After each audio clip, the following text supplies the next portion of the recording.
అని నేను చదివానట. నా జీవిత దినములన్నీ. ఇది హిజ్కియా రచించిన కీర్తన. ఆయన రచించాడు. హిజ్కియా అతడు రచించింది అని రాసి ఉంది. అతని సమర్పణ అది అని చెప్తున్నాడు. ఏమది సమర్పణ? నా జీవిత దినములన్నీ యెహోవా మందిరములో ప్రతి వాయిద్యములు వాయించు. అది ఆయన చేసుకోవాల్సిన సమర్పణ. కానీ మనల్ని అందరినీ కలిపాడు ఇందులో. మన జీవిత దినములన్నీ వింటున్నారా? పరిశీలిస్తారా? నేను మిమ్మల్ని వాక్యం మీద దృష్టి పెట్టి నేను చెప్పింది విని వెళ్ళండి అంతే అని చెప్పట్లా. వాక్యం మీద దృష్టి పెట్టి వాక్యాన్ని మీరు గ్రహించండి అంతే. మన జీవిత దినములన్నీ యెహోవా మందిరములో తంతి వాయిద్యములు వాయిస్తాము అని ఆయన చెప్పాడంట. నేనైతే నా జీవిత దినములన్నీ అని చదివాను. ఇది దేవుడి చిత్రం నాకు గుర్తు చేస్తున్నాడు. హిజ్కియా తన వ్యక్తిగత జీవితంలో జరిగిన మేలుకు ఆయన కీర్తన రచించారు. సమర్పణ ఎలా ఉండాలి? వ్యక్తిగతంగా ఉండాలి. అర్థమైందా నీకు? అమ్మా గమనించారా? వ్యక్తిగత జీవితంలో జరిగిన ఇది సమర్పణ ఎలా ఉండాలి? వ్యక్తిగతంగా ఉండాలి. అనగా ఇక్కడ వ్యక్తిగతము అని అంటే నేను ఉద్దేశించింది ఏంటంటే సంఘము కాదు, వ్యక్తిగతంగా నీ కుటుంబం, లేకపోతే నువ్వు నీ కుటుంబం అంతే, అలా ఉండాలి.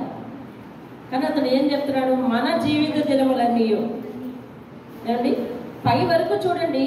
నేను, నువ్వు, నా పాపములు, ఏమండి నేను సజీవుడినై అంట వచ్చాడు. కిందకు వచ్చేసరికి మన జీవిత దినములన్నీ అన్నాడు. అందుకని ఆయన వెనక కొంతమంది మందిరంలో ఉన్నాడు కానీ ఆయన లేడు. ఉన్నాడా? గమనించారా మీరు? గమనించారా?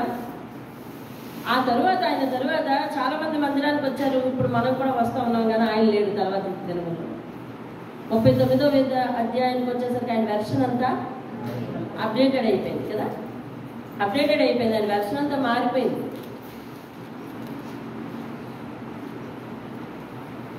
మన జీవిత దినములన్నీ అన్నాడు.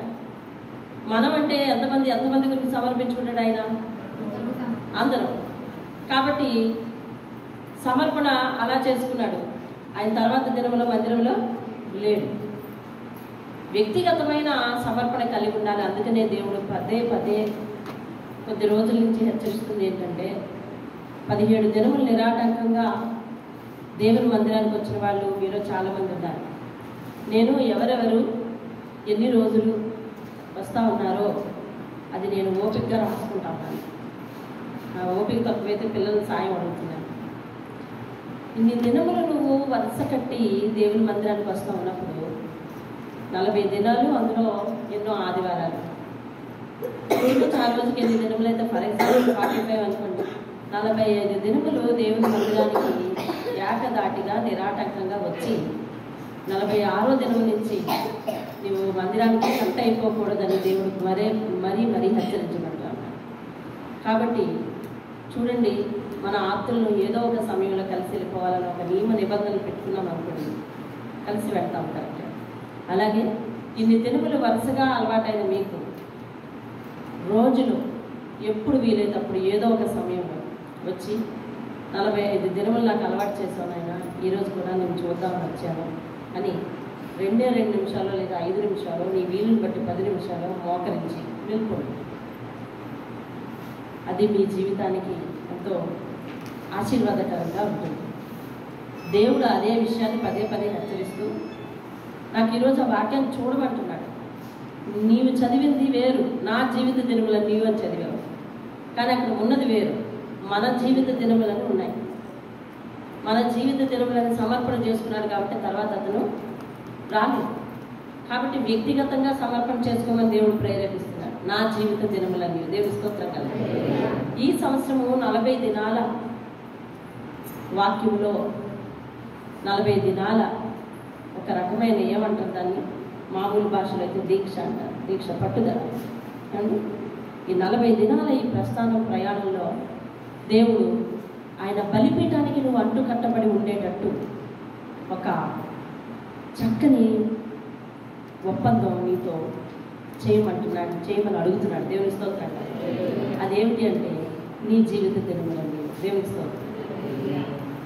ఈ మందిరము నీ ప్రార్థనతో నీ కష్టార్థంతో కట్టుకున్నది. కాబట్టి నీ రాకపోకలు లేకపోతే ఆయనకు చాలా బాధ. అందుకనేమో ఈ సంవత్సరం కొత్తగా నీకు చెప్పమని ప్రేరేపిస్తాను. ఇది మొదలుకొని నేను చిరకాలము యెహోవా సన్నిధిలో నివాసము చేసేదను, కృపాక్షేమంలే నా వెంట వచ్చును అని దావీదు అంటా ఉన్నాడు. ఈరోజు ఈ విషయం మీద నేను నొక్కి నొక్కి చెప్పమన్న విషయాన్ని నేను పట్టుకురావాలి కదా, ఆ విషయాన్ని మీకు చెప్తున్నాను. ఆయన మందిరంలో ఉండినట్లుగా ఏర్పరచుకుని చేర్చుకుని వారు ధన్యులు. ఆయన మందిరంలో ఉన్న మేలు చేత ఆయన తృప్తి పొందిస్తాడు అని కీర్తన గ్రంథం 45వ అధ్యాయం 4వ వచనంలో చెప్తుంది.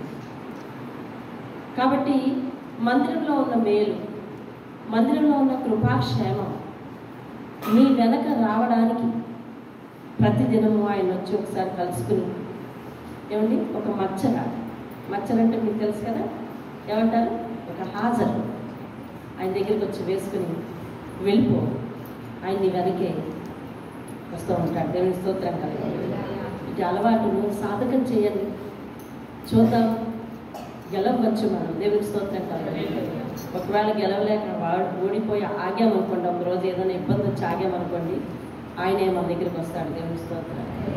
హల్లెలూయా. మీకు ఒకసారి ఒక ఉదంతం కూడా వివరించి ఉంటాను కదా నేను. ఏమండి ఆయన ప్రతిరోజు డ్యూటీకి వెళ్తూ ఉన్నాడు. వెళ్ళే దారిలో చర్చి ఉంది, ఆయన కలిసి వెళ్ళిపోతూ ఉన్నాడు. 6 గంటలకి ఇంటి దగ్గర బయలుదేరి 6:30కి అక్కడ చేరుకుని అరగంట అక్కడ గడిపి 7 గంటలకు పక్కనున్న ఆఫీస్కి వెళ్ళిపోతాడు. అలాంటిది 6:30కి ఆయనకి యాక్సిడెంట్ అయింది, రాలేదు. కాబట్టి దేవుడు ఆయన దగ్గరికి ఏం చేశాడు, వెళ్ళిపోయాడు. దేవుని స్తోత్రం. హల్లెలూయా. నేను అంటాను మనకు కూడా అటువంటి ప్రమాదం వస్తే ఆదుకుంటాడని నేను అంటలా, అది ఆయన అనుభవం. కానీ నీ చెంతనే ఉంటాడు, నీతో కూడా ఉంటాడు. దేవుని స్తోత్రం. హల్లెలూయా. లేకపోతే ఉండడా అనే వైస్ వెర్సా వాదన మంచిది కాదు. దేవుడు ఈ సంవత్సరం మనల్ని హెచ్చరిస్తున్నది అది. దేవుని స్తోత్రం కాదు. హిజ్కియా చేసుకున్న సమర్పణ చూసారా ఎలా క్వాలిటేటివ్గా ఉందో? క్వాలిటీగా ఉందా, క్వాంటిటీగా ఉందా? క్వాంటిటీగా ఉంది. ఎక్కువ మంది కదా. మన జీవిత దినములన్నీ అంటా ఉన్నాడు. ఆ మనలో ఎంతమంది ఉన్నారో, ఎంతమంది వెళ్ళిపోయారు. కానీ నా జీవిత దినములను సమర్పణ చేసుకో. సమర్పణ సూటిగా ఉండాలి. దేవుని స్తోత్రం కదా. సమర్పణ సూటిగా ఉంటే దేవుడు పడిపోకుండా సహాయం చేస్తాడు. దేవుని స్తోత్రం కదా. ఎందుకంటే సమర్పణ వ్యక్తిగతంగా ఉన్నప్పుడు ఆ వ్యక్తిగతమైన సమర్పణకు నీవే బాధ్యుడు కనుక మరి నీకు దేవుడు సహాయం చేస్తాడు. దేవుని స్తోత్రం కలుగును. సమయం చాలా అయిపోయింది. మరి దేవుని పని కాబట్టి మరి ఆయన చెప్పమన్నది కాబట్టి వ్యక్తిగత అధ్యాయంలోకి వెళ్ళిపోదాం. దేవుని స్తోత్రం. ఏం జరిగింది నిన్న హిజ్కియా కుటుంబానికి? ఏం జరిగిందంటే గొప్పలు మాట్లాడాలండి. ఏం జరిగింది నిన్న? హిజ్కియా అంతేనా? ఎవరు మాట్లాడరా? ఎలీషా చెప్పు, నిన్న వచ్చావు కదా, ఏమైంది నిన్న? చెప్పాలి.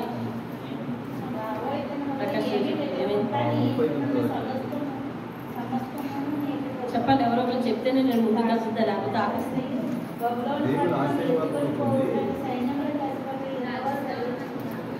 ఖజానా ఖాళీ అయ్యే పరిస్థితి వచ్చింది.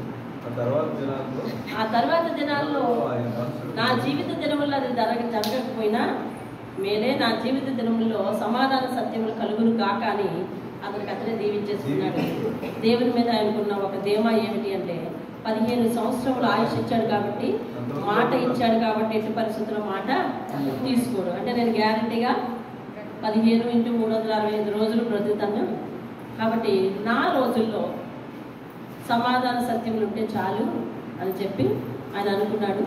యెషయా వచ్చి చెప్పిన కబుర్లో ఒక కబురు ఏమిటంటే బబులోను రాజులు బబులోను వారు నీ ఇంటికి వచ్చి అన్నీ చూసి వెళ్ళారు కాబట్టి రానున్న రోజుల్లో నువ్వు చూపించినవి అలాగే మీ తల్లిదండ్రులు సంపాదించినవి అన్నీ కూడా సమస్తమును మరియు నీ పుత్రులను నీ కుమారులను కూడా ఆయన తీసుకొని వెళ్ళిపోతారు అని చెప్పాడు. అలాగే బబులోను దేశ రాజు, బబులోను దేశము దాని సైన్యము అంతా కూడా యోధా మీద దండించి వాళ్ళందరినీ అలాగే 15 సంవత్సరాల తర్వాత అలాగే తీసుకొని వెళ్ళిపోయారు. వెళ్ళిపోయిన తర్వాత ఈ యోధా దేశము బబులోను చెరలో 70 సంవత్సరాలు ఉన్నదండి. ఎన్ని సంవత్సరాలు ఉంది చూసారా? ఒక రాంగ్ స్టెప్ ఏమైందో చూసారా? 70 సంవత్సరాలు చెరలో గెలిపోయింది.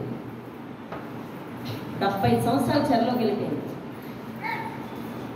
ఆ తరువాత చెరలో ఉండి ఇశ్రాయేలీయులు పెట్టిన మొర దేవుని సన్నిధికి చేరింది. దేవుని స్తోత్రం. దేవుడు కూడా వారి మీద జాలి పడ్డాడు. ఇప్పటి వరకు నా ప్రజలకు కఠినమైన ఖడ్గము చూపించి వారికి బుద్ధులు నేర్పాలని చూశాను. కానీ ఇప్పుడు వాళ్ళకి ఓదార్పు అవసరం. ఓదారిస్తే వింటారేమో అని ఓదార్పు ధోరణిలోనికి వస్తూ ఉన్నాడు ఇప్పుడు దేవుడు. మీకు అర్థమైందా? 5వ అధ్యాయం తర్వాత నుంచి 7వ అధ్యాయం తర్వాత నుంచి దేవుడు ప్రతి దేశానికి ఇదిగో ఈ దేశానికి ఈ దేశానికి ఈ దండన ఉంది, మీ వ్యతిరేక నడవడిక వల్ల ఈ దండన ఉంది, ఈ శిక్ష ఉంది, రాబో దినముల్లో మీరు ఇటువంటి పరిస్థితిని ఎదుర్కొంటారు అని చెప్తానే వస్తూ ఉన్నాడు కదా. ఇప్పటి వరకు మనం చాలా కఠినమైన ఆయన కోపాన్ని, ఉగ్రతను అలాగే శిక్షను చూసాం. కానీ ఇప్పుడు దేవుడు ఒక వినూత్నమైన కొత్త వరవడిలో అనగా ఓదార్చి మాట్లాడే విధానంలోనికి దేవుడు వచ్చాడు. ఎందుకనంటే 70 సంవత్సరాలు వాళ్ళు చెరలోనికి వెళ్ళిపోయిన తర్వాత, ఎవరు హిజ్కియా తర్వాత 70 సంవత్సరాలు వారు చెరలోనికి వెళ్ళిపోయిన తర్వాత యోధా దేశంలో వాళ్ళు పడ్డ ఇబ్బందులు అన్నీ కూడా దేవుడు చూశాడు. అలాగే ఇప్పుడు మనం 40వ అధ్యాయంలోనికి వెళ్తున్నాం. 40వ అధ్యాయంలో అంతా కూడా దేవుని ప్రేమపూర్వకమైన మాటలు, ఓదార్పు మాటలే ఉంటాయి. ఎందుకని? ఆయన ఇప్పటి వరకు ఉండపోవు శిక్ష ఏమిటో చూపించాడు. ఇప్పుడు ఆయన ప్రేమను చూపిస్తున్నాడు. దేవుని స్తోత్రం కదా. ఒక వ్యక్తిని శిక్ష మార్చలేకపోవచ్చు కానీ ప్రేమ మార్చగలదు. ఒక వ్యక్తిని శిక్ష మార్చలేకపోవచ్చు కానీ ప్రేమ మార్చగలదు. కాబట్టి సాధారణంగా ఎవరితోనైనా ప్రేమపూర్వకమైన మాటలు మాట్లాడితే కొంతవరకు మన అన్ని సమస్యలు కూడా పరిష్కారానికి రావచ్చు. దేవునికి స్తోత్రం కలగాలి. హల్లెలూయా.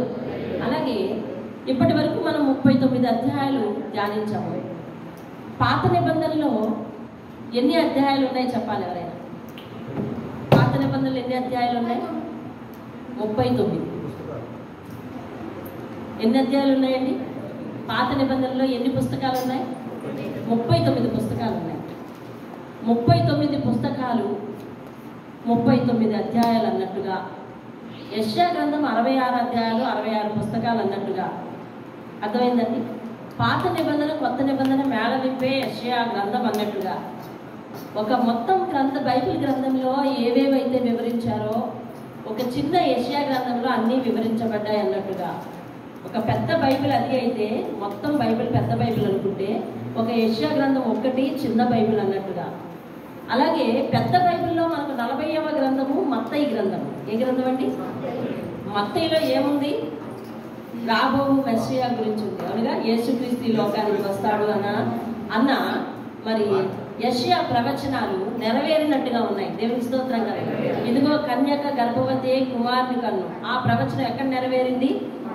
మత్తయిలో నెరవేరింది. మత్తయిలో నెరవేరింది. కాబట్టి ప్రవచనాల నెరవేర్పు, అలాగే మరి మన రక్షకుని రాక, అలాగే రక్షకుడు చేసిన పరిచర్య, మరి రక్షకుని వలన ప్రజలకు కలిగిన లాభము అంతా కూడా ఈ యొక్క 40వ అధ్యాయంలో రాసి ఉంటుంది. దేవుని స్తోత్రం కదా.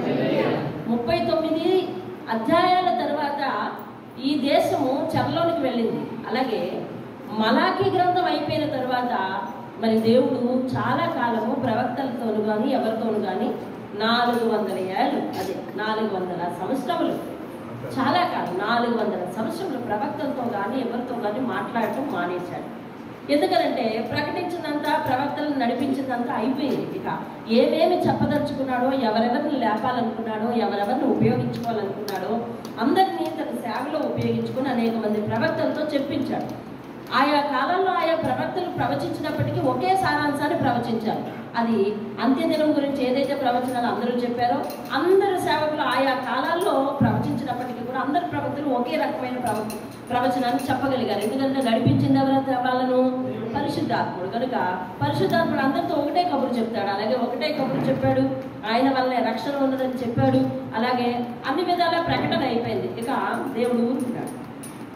ఊరుకొని 400 సంవత్సరాల తరువాత మరి యేసయ్యను ఈ లోకానికి పంపించడం జరిగింది. దేవునికి స్తోత్రం కలుగును. హల్లెలూయా. కాబట్టి ఆ మాట్లాడని 400 కాలాన్ని నిశ్శబ్ద కాలం అని బైబిల్ నిపుణులు చెప్తారు. ఏమంటారు? నిశ్శబ్ద కాలం. దేవునికి స్తోత్రం కలుగును. హల్లెలూయా. కాబట్టి ఈ బైబిల్ ప్రవచనాల నెరవేర్పు గ్రంథం అండి. ప్రతి గ్రంథము కూడా మనుషుని యొక్క ఉద్దేశంతో రాయించబడింది. కానీ ఇది మనుషుల చేత రాయించబడినా కానీ దేవుడు ప్రకటించిన ప్రకటనలు ఇవి, దేవుడు ప్రవచించమని చెప్పిన ప్రవచనాలు ఇవి, అలాగే దేవుడు చూపించిన దర్శనాలు ఇవి, దేవుడు ఇచ్చిన ఆ వాక్కు దర్శనము వారు రాసి గ్రంథస్థం చేశారు. దేవుని స్తోత్రం. కాబట్టి ఇది కాలాలు మారినా ఇది ఇలాగే ఉన్నది. అందుకని యెషయా ప్రవక్తది ఒక వయసు, అలాగే దానియేలు ఒక వయసు, అలాగే మేకాది ఒక వయసు, ఇలాగా రకరకాల వయసులు ఉన్నప్పటికీ కూడా వారందరూ ప్రవచించింది ఒకటే, ఒకే సారాంశాన్ని ప్రవచించారు.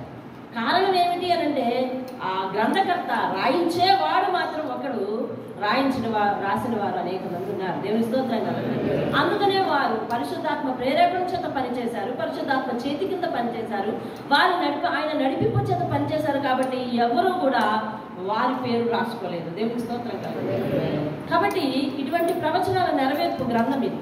కాబట్టి యెషయా గ్రంథం చూడండి ఎంత చక్కగా యెషయా మరి పేర్చాడో ఈ గ్రంథాన్ని. 40వ అధ్యాయము దేనికి సాదృశ్యంగా ఉందండి? మత్తయి సువార్తకు సాదృశ్యంగా ఉంది. కొత్త నిబంధన గ్రంథంలో ఫస్ట్ పుస్తకం అదే. మొత్తం బైబిల్లో 40వ పుస్తకం మత్తయి చెప్పేదంతా రక్షణ. మత్తయి సువార్త అంతా కూడా రక్షణ గురించే ఉంటుంది. రక్షకుడు జననం గురించి ఉంటుంది, రక్షకుడి గురించి ఉంటుంది. అలాగే ఈ రక్షకుడు పుట్టే ముందు యోహాను వచ్చి మనందరికీ కూడా మరి ఇదిగో మీ కొరకు రక్షకుడు పుట్టబోతున్నాడు అని ప్రకటిస్తాడు కదా. ఆ ప్రకటించినట్టుగా కూడా ఇదిగో ఇదే అధ్యాయంలో, ఇదే 40వ అధ్యాయంలో మనం చూస్తాం. చూడండి, యెషయా గ్రంథ దేవుడు పరిశుద్ధాత్ముడు యెషయా గ్రంథం ఎప్పుడు చెప్పాడు, ఆ కాలం ఎప్పుడు, మత్తయి కాలం ఎప్పుడు, యేసయ్య పుట్టింది ఎప్పుడు, దీనికి దానికి ఎన్ని సంవత్సరాలు తేడా. కానీ ఎన్ని సంవత్సరాల ముందు యేసయ్య జననం ప్రవచింపబడింది, ఎన్ని సంవత్సరాల తర్వాత ఉన్నట్టుగా జరపబడింది. చూసారా? దేవుని స్తోత్రం కలుగుతుంది. అవన్నీ ఎవరి సంకల్పాలు, ఎవరి జ్ఞానం అంటే దేవుని సంకల్పాలు, దేవుని జ్ఞానం. దేవుని స్తోత్రం కలుగుతుంది. రైట్, చూద్దాము ఈ 40వ అధ్యాయం. కాబట్టి ఇది ప్రవచనాలు నెరవేరిన, ఇంకొక మాట కూడా వినండి, ఇది చరిత్ర ఆధారాలు ఉన్న గ్రంథం. ప్రవచనాలు ఎన్నో సంవత్సరాల క్రితం చెప్పబడిన ప్రవచనాలు తరువాత కాలంలో నెరవేరడం అందరూ చూశారు, లోకమంతా చూశారు. బైబిల్ పండితులు చూశారు, దీన్ని విమర్శించే వాళ్ళు కూడా చూశారు, దీన్ని కాదన్న వారు చూశారు, అందరూ కూడా చూశారు. తరువాత రాబోయే కాలంలో కూడా ఇంకా నెరవేరవలసిన ప్రవచనాలు అనేకమైనవి ఉన్నాయి ఇందులో. కాబట్టి ఈ బైబిల్ను మట్టు పెట్టించాలని ఎంతో మంది ప్రయత్నించారు. ఎవరు ప్రయత్నించినా కానీ వారి ప్రయత్నాలు విఫలము అయితే సఫలమవలే. ఏమండి, క్రీస్తు శకము 303 సంవత్సరంలో ఈ బైబిల్, ఈ యేసయ్య బోధలు విని అనేక మంది, అనేక దేశాలు ప్రభావితమైతే అందులో డయోక్లిటియన్ అనే అతను ఈ బైబిల్ పూర్తిగా అర్థం చేసేయాలి, ఎక్కడెక్కడ ఎవరెవరి దగ్గర ప్రతులు ఉన్నాయో అన్ని కాల్చి పారేయాలి అని చెప్పి ఒక శాసనం తీసుకొచ్చి ఆ ప్రయత్నం చేస్తే మరి చాలా చోట్ల ఉన్నవన్నీ కూడా చేద్దామని అనుకున్నాడు. ఏదో 1, 2, 3 అలాగే కొన్ని ప్రయత్నాలు మాత్రం, కొన్ని దాడులు మాత్రం సఫలమయ్యాయి తప్ప మిగిలినవన్నీ కూడా అవ్వలేకపోయినాయి. కాబట్టి దాని అసలు ప్రతులు ఏవైతే ఉన్నాయో ఆ రోజుల్లో బైబిల్ మట్టి కుండల్లో దాచి భూమిలో పాతిపెట్టారు. బైబిల్ కొన్ని ప్రతులు మట్టి కుండల్లో దాచి భూమిలో పాతిపెట్టారు. ఇడికేం తెలిసి ఎక్కడెక్కడ ఉన్నాయో దేవుడే తన గ్రంథాన్ని తాను కాపు చేసుకున్నాడు. దేవుని స్తోత్రం. ఆ తర్వాత కాన్స్టంటైన్ అనే అతను రాజు అయ్యాడు. అది వాడు కూడా క్రీస్తు వ్యతిరేకే. కానీ అతను యుద్ధానికి వెళ్ళినప్పుడు అంటే ఎప్పుడు వాటం వచ్చేది. ఒకరోజు ఏం చేశాడంటే, చూద్దాం ఈసారి అని చెప్పి, ఈ క్రైస్తవులందరూ దేవుడు దేవుడు అంటున్నాడు కదా అని చెప్పి సిలువ గుర్తు జెండాకు పెట్టుకుని యుద్ధానికి వెళ్ళాడంట. సిలువ గుర్తు జెండాకు పెట్టుకుని యుద్ధానికి వెళ్ళాడంట. గెలిచి వచ్చాడు. ఇంకా అంతే. ఆయనకు ఒక ఆలోచన వచ్చింది, ఈ దేవుడు నిజమైన దేవుడు. అప్పుడు వెంటనే బైబిల్ అందరికీ అందుబాటులో తేవాలని చెప్పి, బైబిల్ కాపీలను ముద్రలు వేయించాలని చెప్పి ఆయన ఒక దీక్ష పూని 50 కాపీలు పైగా ముద్రించాడు. అప్పుడు నా దగ్గర ఉంది బైబిల్, నా దగ్గర ఉందని బైబిల్ అని అందరూ తెచ్చారు. అలాగే 50 కాపీలు ముద్రించారు. తరువాత ఒక పెద్ద విలన్ వచ్చాడండి. ఆ విలన్ పేరంటే వాల్టర్. ఈ కాన్స్టంటైన్ తర్వాత వాల్టర్ వచ్చాడు. కాన్స్టంటైన్ మారుమనసు పొందాడు, రక్షణ తీసుకున్నాడు, మరి బైబిల్ ముద్రించాడు, చాలా మందికి ఇచ్చాడు. ఇలా జరుగుతున్న కాలం తర్వాత వాల్టర్ అనే అతను వచ్చాడు. అతను గొప్ప రచయిత. అతని రచనలు చాలా మందిని ప్రభావితం చేశాయి. కాబట్టి ఆ ప్రభావితమైన ప్రజలు వాళ్ళు ఇస్తున్న ఫీడ్బ్యాక్ని బట్టి, చూడండి మీరు కింద ఏదైనా చదివితే మా సెల్ ఫోన్లో కింద ఫీడ్బ్యాక్ కామెంట్ పెడతారు కదా, అలా వాళ్ళ ఫీడ్బ్యాక్ని బట్టి, అంటే నా రచనలు అందరినీ ప్రభావితం చేస్తున్నాయి అని చెప్పి అతని రచనకు అవసరం అంతా క్రీస్తు మీద పడ్డాడు. క్రీస్తు దేవుడు కాదంటూ, ఏమండి ఆయనకి ఏది తెలియదంటూ, ఆయనకి ఏ అద్భుతాలు లేవంటూ, ఆయన కూడా సామాన్య మానవుడు అంటూ. కాబట్టి చాలా ఇలాంటి వ్యతిరేక వాదనలు తీసుకొచ్చి పుస్తకాలను ముద్రించారు. ఎవరైతే దేశం అంతా అతని పుస్తకాలు చదివే అభిమానులు ఉన్నారో అందరికీ ఆ పుస్తకాలు పంచుతున్నాడు. అలాగే ఇస్తున్నాడు, కొనుక్కుంటున్నారు. ఆ వాళ్ళ రచనలు అంటే పిచ్చి పడిపోతున్నారు. ఏమండి అవన్నీ చదువుతున్నారు. అప్పుడు అనుకున్నాడు అతను, నేను ప్రపంచాన్ని ప్రభావితం చేస్తాను. రాబోయే 100 సంవత్సరాల్లో ఎక్కడ కూడా క్రైస్తత్వం ఉండదు. అందరూ కూడా బైబిల్ విసిరేస్తారు. అందరూ కూడా మళ్ళీ తిరిగిపోతారు.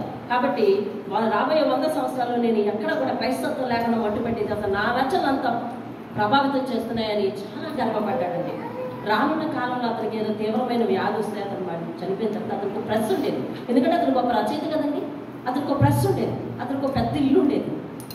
రాబోయే కాలంలో వాళ్ళు ఎవరు అని అంటే ఈ జెనీవా బైబిల్ సొసైటీ వారు వాల్టర్ ఇంటిని ఏమండి బైబిల్ ముద్రణాలయంగా తీసుకున్నారు. అర్థమైందండి? మీకు అర్థమైందా? ఏం అర్థమైతే స్తోత్రం చెప్పరే. పాప అడిగి చెప్పించుకోవాల్సిన పని. ఏమర్థమైంది చెప్పండి. అది చెప్పాలి. వాల్టర్ ఏంటంటే నేను చెప్పింది చెప్పడమా? కాదు. ఏమర్థమైందండి? దేవుణ్ణి తిరస్కరించిన వ్యక్తి ఇంటిని బైబిల్ ముద్రణాలయంగా దేవుడు చేసుకున్నాడు. దేవుని స్తోత్రం కదా. ఎంత గొప్ప విషయం అండి అది. క్రైస్తత్వాన్ని మట్టు పెట్టాలి అని అనుకున్న వాడి ఇంటిని జెనీవా బైబిల్ సొసైటీ అతనికి ఉన్న ప్రశ్నే బైబిల్ ముద్రించడానికి, అతనికి ఉన్న ఇంటిని ఆఫీస్ పెట్టుకోవడానికి ఉపయోగించి కుప్పలు తెప్పలుగా బైబిల్ని సృష్టించారు. దేవుని స్తోత్రం. హల్లెలూయా. కుప్పలు తెప్పలుగా ముద్రించి పారేశారు బైబిల్ని. ఎంతమంది సామంతులు, చక్రవర్తులు, తెలివైన వారు, పండితులు దాన్ని అంతం చేయాలనుకున్నారు. కానీ ఇది ప్రవచనాల నెరవేర్పు గ్రంథం అయిన కారణంగా, పరిశుద్ధాత్ముడు దీనికి కాపలాదారుడైన కారణంగా, పరిశుద్ధాత్ముని జ్ఞానము చేత రచింపబడిన గ్రంథము అయిన కారణంగా ఎంతమంది అంతం చేస్తామని అంటుంటే చూడండి, బాలను నేలకేసి కొడితే మళ్ళీ అంతే ఫోర్స్లో ఎట్లాగైతే లేస్తుందో పైకి, అలాగే ఎంతమంది అంతం చేద్దామని చూస్తున్నా అంత విస్తృతమై విజృంభణ చెందింది. దేవుని స్తోత్రం కలుగుతుంది. హల్లెలూయా. ప్రజల్లో యేసు చేసిన ఆ యొక్క బోధలు, యేసు మాట్లాడిన మాటలు ఎంతోమంది జీవితాలలో విప్లవాత్మకమైన మార్పు తీసుకొచ్చాయి. మారని మనుషులను, బండలాంటి హృదయం కలిగిన మనుషులను మరి దేవుని వాక్యం మార్చగలిగింది. దేవుని స్తోత్రం కలగలిగింది. అలాగే దేవుడు ఇంతవరకు శిక్ష ఉంది, ఉగ్రత ఉంది అని అందరికీ చెప్పుకుంటూ వచ్చారు. లేదు, ఇగో తన యొక్క ఆలోచన మార్చుకున్నాడు. ఇప్పుడు మార్చుకోవడం అంటే అతని సంకల్పంలో ముందునే ఉందండి. కాబట్టి ఆయన తన కుమారుని ఈ లోకానికి పంపించాలి అని, అనగా తన ఆత్మను శరీరధారిగా ఈ లోకానికి పంపించాలి అనే సంకల్పం ఆదిలోనే ఉంది. ఆదిలోనే ఉన్నది. అటువంటి సంకల్పం ఉన్నదని వాక్యాధారం ఏది అని మీరు అడగవచ్చు. సామెతల గ్రంథం 8వ అధ్యాయం అంతా కూడా దానికి ఆధారం. దేవుని స్తోత్రం కలగలేదు. యేసయ్య ఎప్పటి దేవుడు ఆ ప్రవచనాల్లో ఉన్నాడు. సామెతలు 8వ అధ్యాయం ఎప్పుడైనా దేవుని చిత్తమైతే వచనం వెంబడి వచనం మీకు వివరించడానికి నేను ప్రయత్నిస్తాను. కానీ అందులో ఒక్క మాట చదివించి నేను ముందుకెళ్తాను. చూడండి, చదివించాలి అసలు, కానీ ఇప్పుడు సమయం చాలా తక్కువగా ఉంది. ఎలా వీలైతే అలా చేద్దాం. అందుకే నేను ముందు ఎక్కువ అధ్యాయాలు అవ్వకూడదామని అనుకున్నాను. ఎందుకంటే ఇక్కడికి వస్తే ఇంకా కథల పరిస్థితి, ప్రతి అధ్యాయం కూడా ఇలా వాల్యుబుల్గా ఉంటుందండి. సామెతలు 8:30. నేను 26వ వచనం చదివి 30 చదవండి. భూమిని దాని మైదానములను ఆయన చేయక మునుపు, నేల మట్టిని రవ్వంతయు సృష్టింపక మునుపు నేను పుట్టి తిని. 30వ వచనం. నేను ఆయన యొద్ద ప్రధాన శిల్పినై అనుదినము సంతోషించుచు నిత్యము ఆయన సన్నిధిని ఆనందించుచుంటిని అని నేను అనే ఒక స్వరం రాస్తుంది ఇక్కడ. నేను అనే స్వరము ఆయన దగ్గర ప్రధాన శిల్పినై ఉన్నాను అని రాస్తుంది. అంటే నేను అనేవారు ఒకరు, ఆయన అని ప్రస్తావిస్తున్నారంటే ఇక్కడ 2 రూపాల గురించి చెప్తా ఉన్నాడు దేవుడు. అదే ఆదిలో మానవుని సృష్టించేటప్పుడు, మనుషుల్ని సృష్టించేటప్పుడు ఎలా సృష్టించాలి అని అనుకుంటే అక్కడ భాష మారుతుంది. ఎలాగా? మన పోలిక చొప్పున అని అంటారు కదా. ఆ మన అంటే ఇద్దరు ఉన్నారు ఇక్కడ అని అనిపిస్తుంటుంది కదా మనకి. ఆ మన అనే ప్లూరల్ ఎవరి అంటే ఇదిగో ఈ ఆత్మే. అనగా వినండి, దేవుడు సృష్టి కాక మునిపే, రేపు సృష్టిని మొదలు పెడతానని అనగా ఈరోజు తన తలంపుల్లో ఒక ఆలోచన ఉంది. ఏమిటో తెలుసా? అది ఈ మనిషిని నేను సృష్టిస్తాను, ఈ సృష్టి అంతా సృష్టిస్తాను, మనిషిని సృష్టిస్తాను. ఆ మనిషి తర్వాత మాట మార్చి మరి నాకు విరోధి అవుతాడు. కాబట్టి అతని కొరకు నేను నరరూపధారి అయి శరీరధారి అయి ఈ లోకానికి వెళ్ళాలి అని ఆయన ఉద్దేశమైన సంకల్పం మనసులో ఉన్నది. కాబట్టి ఆ ఉద్దేశంతో ఆయన మాట్లాడుతున్నాడు అనమాట. మన పోలిక చెప్పండి. మరి ఇంకెందుకు మనిషిని ఏ రూపంలో చేద్దామనంటే మరి ఆ రూపంలోనే నేను వెళ్ళాలి కాబట్టి ఆ రూపంలోనే చేద్దాం అనుకున్నారు. దేవుని స్తోత్రం కలగాలి. ఇప్పుడు ఆ మన అనేది ఒక ఐడియా, అంటే దేవునిలో ఒక ఆలోచన అనమాట. ఇప్పుడు చూడండి, మీరు మనసులో మాట్లాడుకునేటప్పుడు లోపల నుంచి ఒక స్వరం వినపడుతున్నట్టుగా ఉంటుంది, కానీ లోపల ఇంకొకటి లేడు కదా. లోపల మాట్లాడేవాడు ఇంకొకటి ఉన్నాడు రవి? లేదు. నువ్వే ఆలోచించుకుంటున్నావు, నీ తలంపుల్లో ఇంకొకటి లేడు కదా. కానీ లోపల నుంచి నేను ఇలా చేద్దాం అనుకుంటే నువ్వు అలా చేయొద్దు అని చెప్తున్న ఇంకో స్వరం వినపడుతూ ఉంటుంది. కాబట్టి 2 ఒకటే ఆత్మ. ఎలాగో అలాగే దేవుని తలంపుల్లో ముందు ఆ ప్రణాళిక పుట్టింది. ఏమనంటే మనిషి పాపి అవుతాడు, పాపి కొరకు నేను శరీరధారి అయి వెళ్ళాలి అనే థాటు 2వ వ్యక్తిలాగా మాట్లాడుతుంది. దేవుని స్తోత్రం కలగాలి. కాబట్టి ఇంకొంచెం డీటెయిల్గా మరొకసారి దేవుని చిత్రం అయితే వెళ్ళాలి. మనం అందరం కూడా యెషయా గ్రంథం అవుట్లైన్స్ మాత్రమే చూస్తున్నాం. రైట్, వెళ్దాం. చూడండి, 40వ అధ్యాయము 1వ వచనాన్ని చదువుతాం. చూడండి. ఏ దేవుడు? ఏ దేవుడు? మన దేవుడు. దేవుని స్తోత్రం కలగాలి. ఇంకొక సింగులర్ ఉపయోగించండి, నా దేవుడు. దేవుని స్తోత్రం కలగాలి. ఇప్పుడు దేవుడు వ్యక్తిగతంగా మనిషితో మాట్లాడతాడు. నీ దేవుడు సెలవించింది అనగా, నా జనులను ఓదార్చుడి. యెరూషలేముతో ప్రేమగా మాట్లాడండి. ఎందుకంటే చెరలోకి వెళ్ళి చాలా ఇబ్బందులు పడింది. అదేంటండి, లోకంలో రక్షణ లేకుండా బాధపడింది, రక్షణను పోగొట్టుకుని బాధపడింది, దేవుడు ఇచ్చిన తలాంతులు పోగొట్టుకుని బాధపడింది. ఇంక ముందు జరిగింది ఏంటి? హిజ్కియా కాలం తర్వాత 70 సంవత్సరాలు చెరలోకి వెళ్ళిపోయింది కదా. కాబట్టి ఇప్పుడు యెరూషలేముతో ప్రేమగా మాట్లాడండి. ఇప్పుడు ఏం కావాలి వాళ్ళకు? ఓదార్పు కాదు. దేవుడు ఓదార్పునిచ్చే దేవుడు ఇప్పుడు ఓదార్పు స్థితిలోనికి మారుతా ఉన్నాడు, ఓదార్పు ఇవ్వటానికి. కాబట్టి యేసు దగ్గర మనకు మొట్టమొదటి దొరికేది ఏమిటి అంటే ఓదార్పు. దేవుని స్తోత్రం. హల్లెలూయా. అది ఇంగ్లీష్ బైబిల్లో ఏమనుందో తెలుసా? కంఫర్ట్స్ అని రాసింది. కంఫర్ట్ అంటే ఏంటి? ఇట్స్ వెరీ కంఫర్ట్ అన్నాము అంటే అర్థం ఏంటి? ఇది కంఫర్ట్గా ఉంది అంటాను అంటే అర్థం ఏంటి? అనుకూలంగా ఉంది, నాకు ఫిట్ అయింది, నాకు సరిపోయింది అర్థం కదండి. సరిపోయే దేవునికి స్తోత్రం కదా. యేసయ్య మనకు సరిపోయిన వాడు, దేవునికి స్తోత్రం కదా. మన స్థితి ఏదైనా సరిపోయిన వాడు ఆయన, దేవునికి స్తోత్రం కలుగునగాక. హల్లెలూయా. అందుకనే యెషయా గ్రంథం 1వ అధ్యాయం 18వ వచనం చెప్తున్నాడు, రండి మనం వివాదం తీర్చుకుందాం, మీ పాపములు రక్తము వలె ఎర్రనివైనను రండి వివాదం తీర్చుకుందాము అని దేవుడు పిలుస్తూ ఉన్నాడు. దేవునికి స్తోత్రం కలుగునగాక. హల్లెలూయా. ఏమండి? కంఫర్ట్స్ అని రాస్తుంది ఇంగ్లీష్ బైబిల్లో. కంఫర్ట్ అనగా సౌకర్యము కలిగించిన వాడు. అర్థమవుతుందండి. ఇప్పుడు మనుషులకు కావాల్సింది ఏంటో తెలుసా? ఓదార్పు. నవ్వేడేస్ అందరి హృదయాలలో ఓదార్పు లేదు, ఉందా? ఏదో ఒక సమయాన్ని, ఏదో ఒక సందర్భాన్ని తలుచుకుంటే భయం వేస్తుంది. ఆ భయాన్ని బట్టి ఓదార్చేది ఎవరు? ధైర్యం ఇచ్చేది ఎవరు? దేవుని వాక్యం. నేను కొన్నిసార్లు ఒక్కొక్కసారి ఆలోచనలోకి వెళ్తే ఆలోచన ఏంటో అలా డీప్గా వెళ్ళిపోతూ ఉంటుంది. ఒక్కసారి గుండె గద్దుకోమంటే అవును, ఎందుకు నేను ఇలా భయపడుతున్నాను? నేను సేవించే దేవుడు, నేను ప్రకటించే దేవుడు నా పక్షాన్ని ఉన్నాడు కదా అని ధైర్యం వస్తుంది. యేసుని జ్ఞాపకం చేసుకుంటే ఓదార్పు ఉంది. యేసుని కలిగి ఉంటే ఓదార్పు ఉంది. యేసును అనుసరిస్తే ఓదార్పు ఉంది. యేసు ఈ లోకానికి తెచ్చిందే ఓదార్పు. దేవుని స్తోత్రం. కాబట్టి ఓదార్పు కావలసిన వారు ఓదార్పునే ఇవ్వాలి ఇతరులకు. దేవుని స్తోత్రం. హల్లెలూయా. ఏం చేయాలంటే ఓదార్పు కావలసిన వారు ఓదార్పునే ఇవ్వాలి. యేసు దగ్గర నుంచి నీకు ఓదార్పు కావాలి, అయితే ఇతరుల విషయంలో కూడా నువ్వు ఓదార్పుగానే ఉండాలి. దేవుని స్తోత్రం. అంటే ఏం చేయాలి? ఆయన యొక్క గుణాన్ని తెలుసుకుని ఆయనలాగే ఇతరులకు కంఫర్ట్గా ఉండాలి తప్ప ఇతరులకు బుద్ధి పండగా ఉండడానికి వీల్లేదు. దేవునికి స్తోత్రం కలగాలి. నిన్ను చూస్తే అవతల వాళ్ళు ఆనందించాలి, నిన్ను చూస్తే అవతల వాళ్ళు ధైర్యం ఫీల్ అవ్వాలి, నువ్వు వస్తే అవతల వాళ్ళు సంతోషించాలి, నిన్ను చూసి నీ రాక చూసి వాళ్ళకు హృదయానందం కలగాలి. దేవుని స్తోత్రం కలగాలి. యేసు రాక ప్రపంచానికి హృదయానందాన్ని ఇచ్చింది.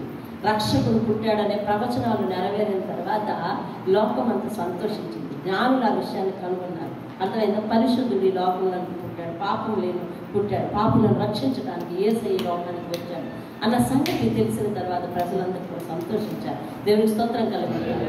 కాబట్టి మనం ఇతరులకు ఎట్లా ఉండాలంటే ఓదార్పు ఉండాలి. ఆయన ఎట్లాగో వచ్చాడంట? ఓదార్చడానికి వచ్చాడంట. దేవుని స్తోత్రం కలుగుతుంది. హల్లెలూయా. మనుషులకి ఎంత ఆస్తిపాస్తులు ఉన్న మనుషులకైనా లేని మనుషులకైనా అసలు ఓదార్పు అనేది కామన్గా ఎవరికి లేదు. ఓదార్చేవాళ్ళే నిజంగా ధైర్యం చెప్పి నీ వెన్ను తట్టి ఓదార్చే వాళ్ళని ఒక్కళ్ళు చూపించు నీ జీవితంలో. ఓదార్చేవారు లేదు, నిజంగా ఓదార్చేవాళ్ళు. ఒకవేళ వాళ్ళు ఏదైనా ఓదార్పుదామన్నా నీకు కావలసిన ఓదార్పు వాళ్ళ శక్తికి మించినది. ఆమె అర్థమైందా? నేను అన్నది అర్థమైందా? మీరు అటు ఇటు చూసుకుంటారు, ఏమర్థమైంది? ఒకవేళ నాకు ఓదార్పు కావాలి, మీరు చెప్పండి, నాకు ఓదార్పు కావాలి, నా విషయం తీసుకుని నాకు ఓదార్పు కావాలి. నేనేమో కొన్ని విషయాలు అవి భయపడుతున్నాను, నాకు ఓదార్పు కావాలి. సరే, నేను వెళ్ళి నా పెద్ద దిక్కు ఎవరున్నారు, మా అమ్మగారికో లేకపోతే నా భర్తకో చెప్పాను అనుకోండి, వాళ్ళు ఆ విషయంలో కొంతవరకు సొల్యూషన్ ఇస్తారు. ఆ తరువాత నా పూర్తి భయాన్ని వాళ్ళు తీయగలరా? తీయలేదు. ఎందుకని? వాళ్ళు కూడా నాలాగే మానవ. వాళ్ళ లిమిట్స్లో లేనిది నా భయం కదా, వాళ్ళ లిమిట్స్లో లేనిది మన భయం. కాబట్టి నిజంగా అటువంటి పరిస్థితులను నా భయానికి అనుగుణంగా మార్చగలిగిన శక్తి ఎవరికి ఉంది? దేవునికి ఉంది. దేవుని స్తోత్రం కాదు. కాబట్టి మన జీవితంలో నిజమైన ఓదార్పు ఎవరు లేరు.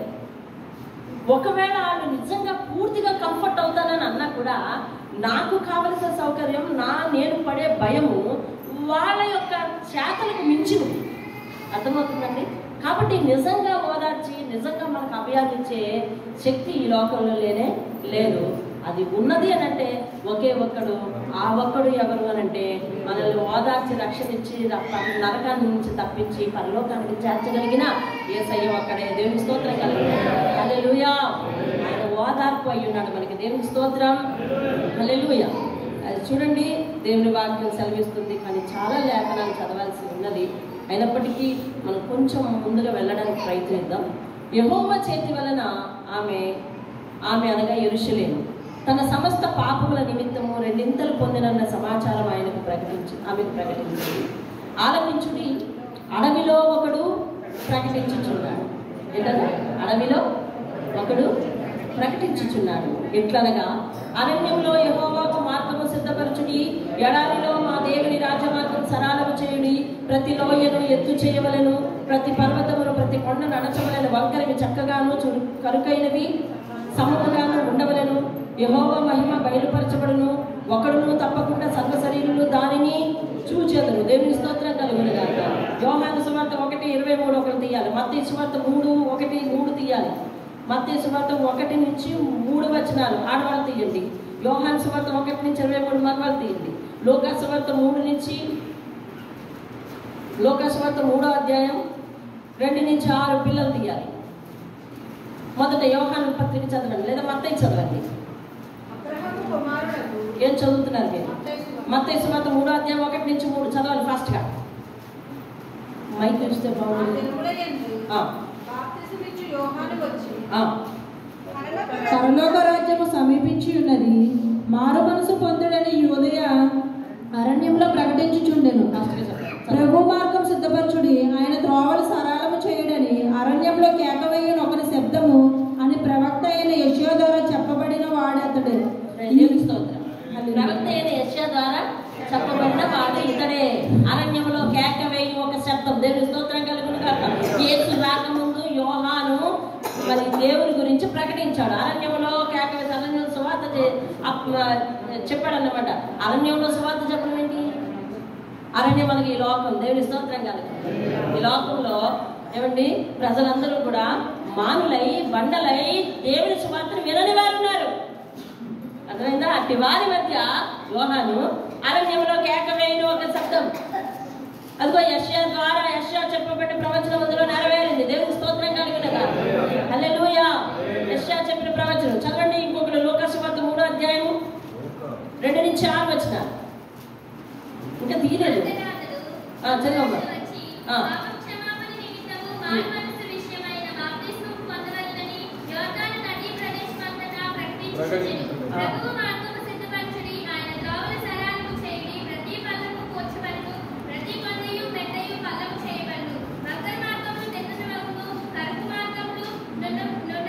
మీరు గమనిస్తున్నారా? 40వ అధ్యాయంలో 3 నుంచి 5 వచనాలు ఏవైతే ఉన్నాయో అవే మత్తయి సువార్తలో మత్తయి కాలంలో మత్తయి ప్రవచనం మత్తయి రాశాడు.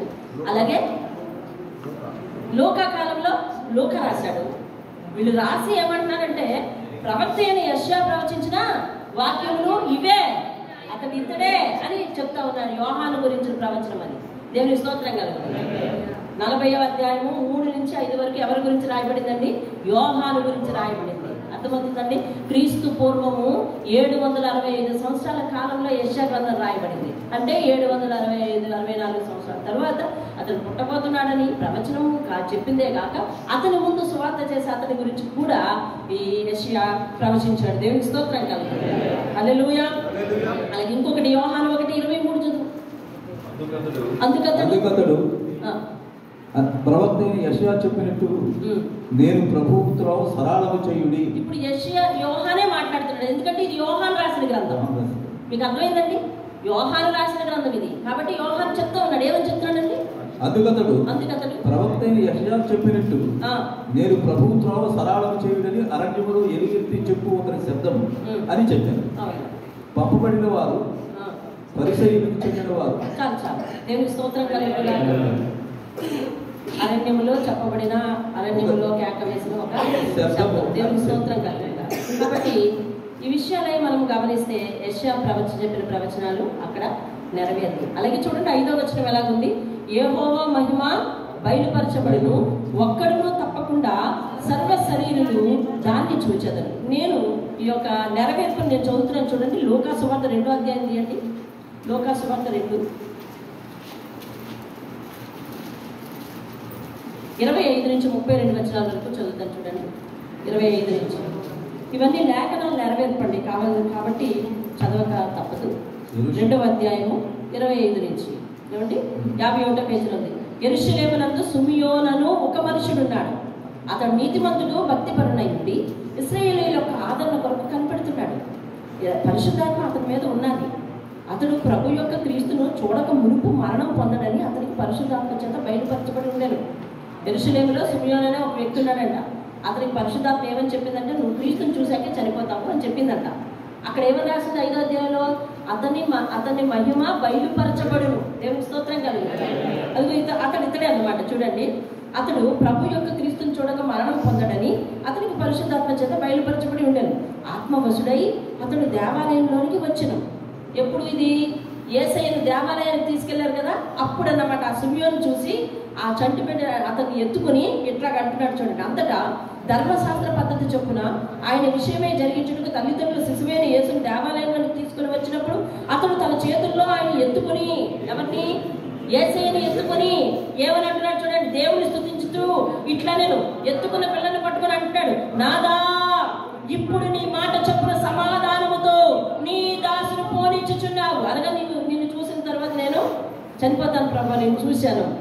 అన్య జనులకు నిన్ను బయలుపరచుటకును వెలుగుగాను, నీ ప్రజలైన ఇశ్రాయేలుకు మహిమగాను, నీవు సకల ప్రజల ఎదుట సిద్ధపరిచిన నీ రక్షణ నేను కనులారా చూచితిని. దేవుని స్తోత్రం.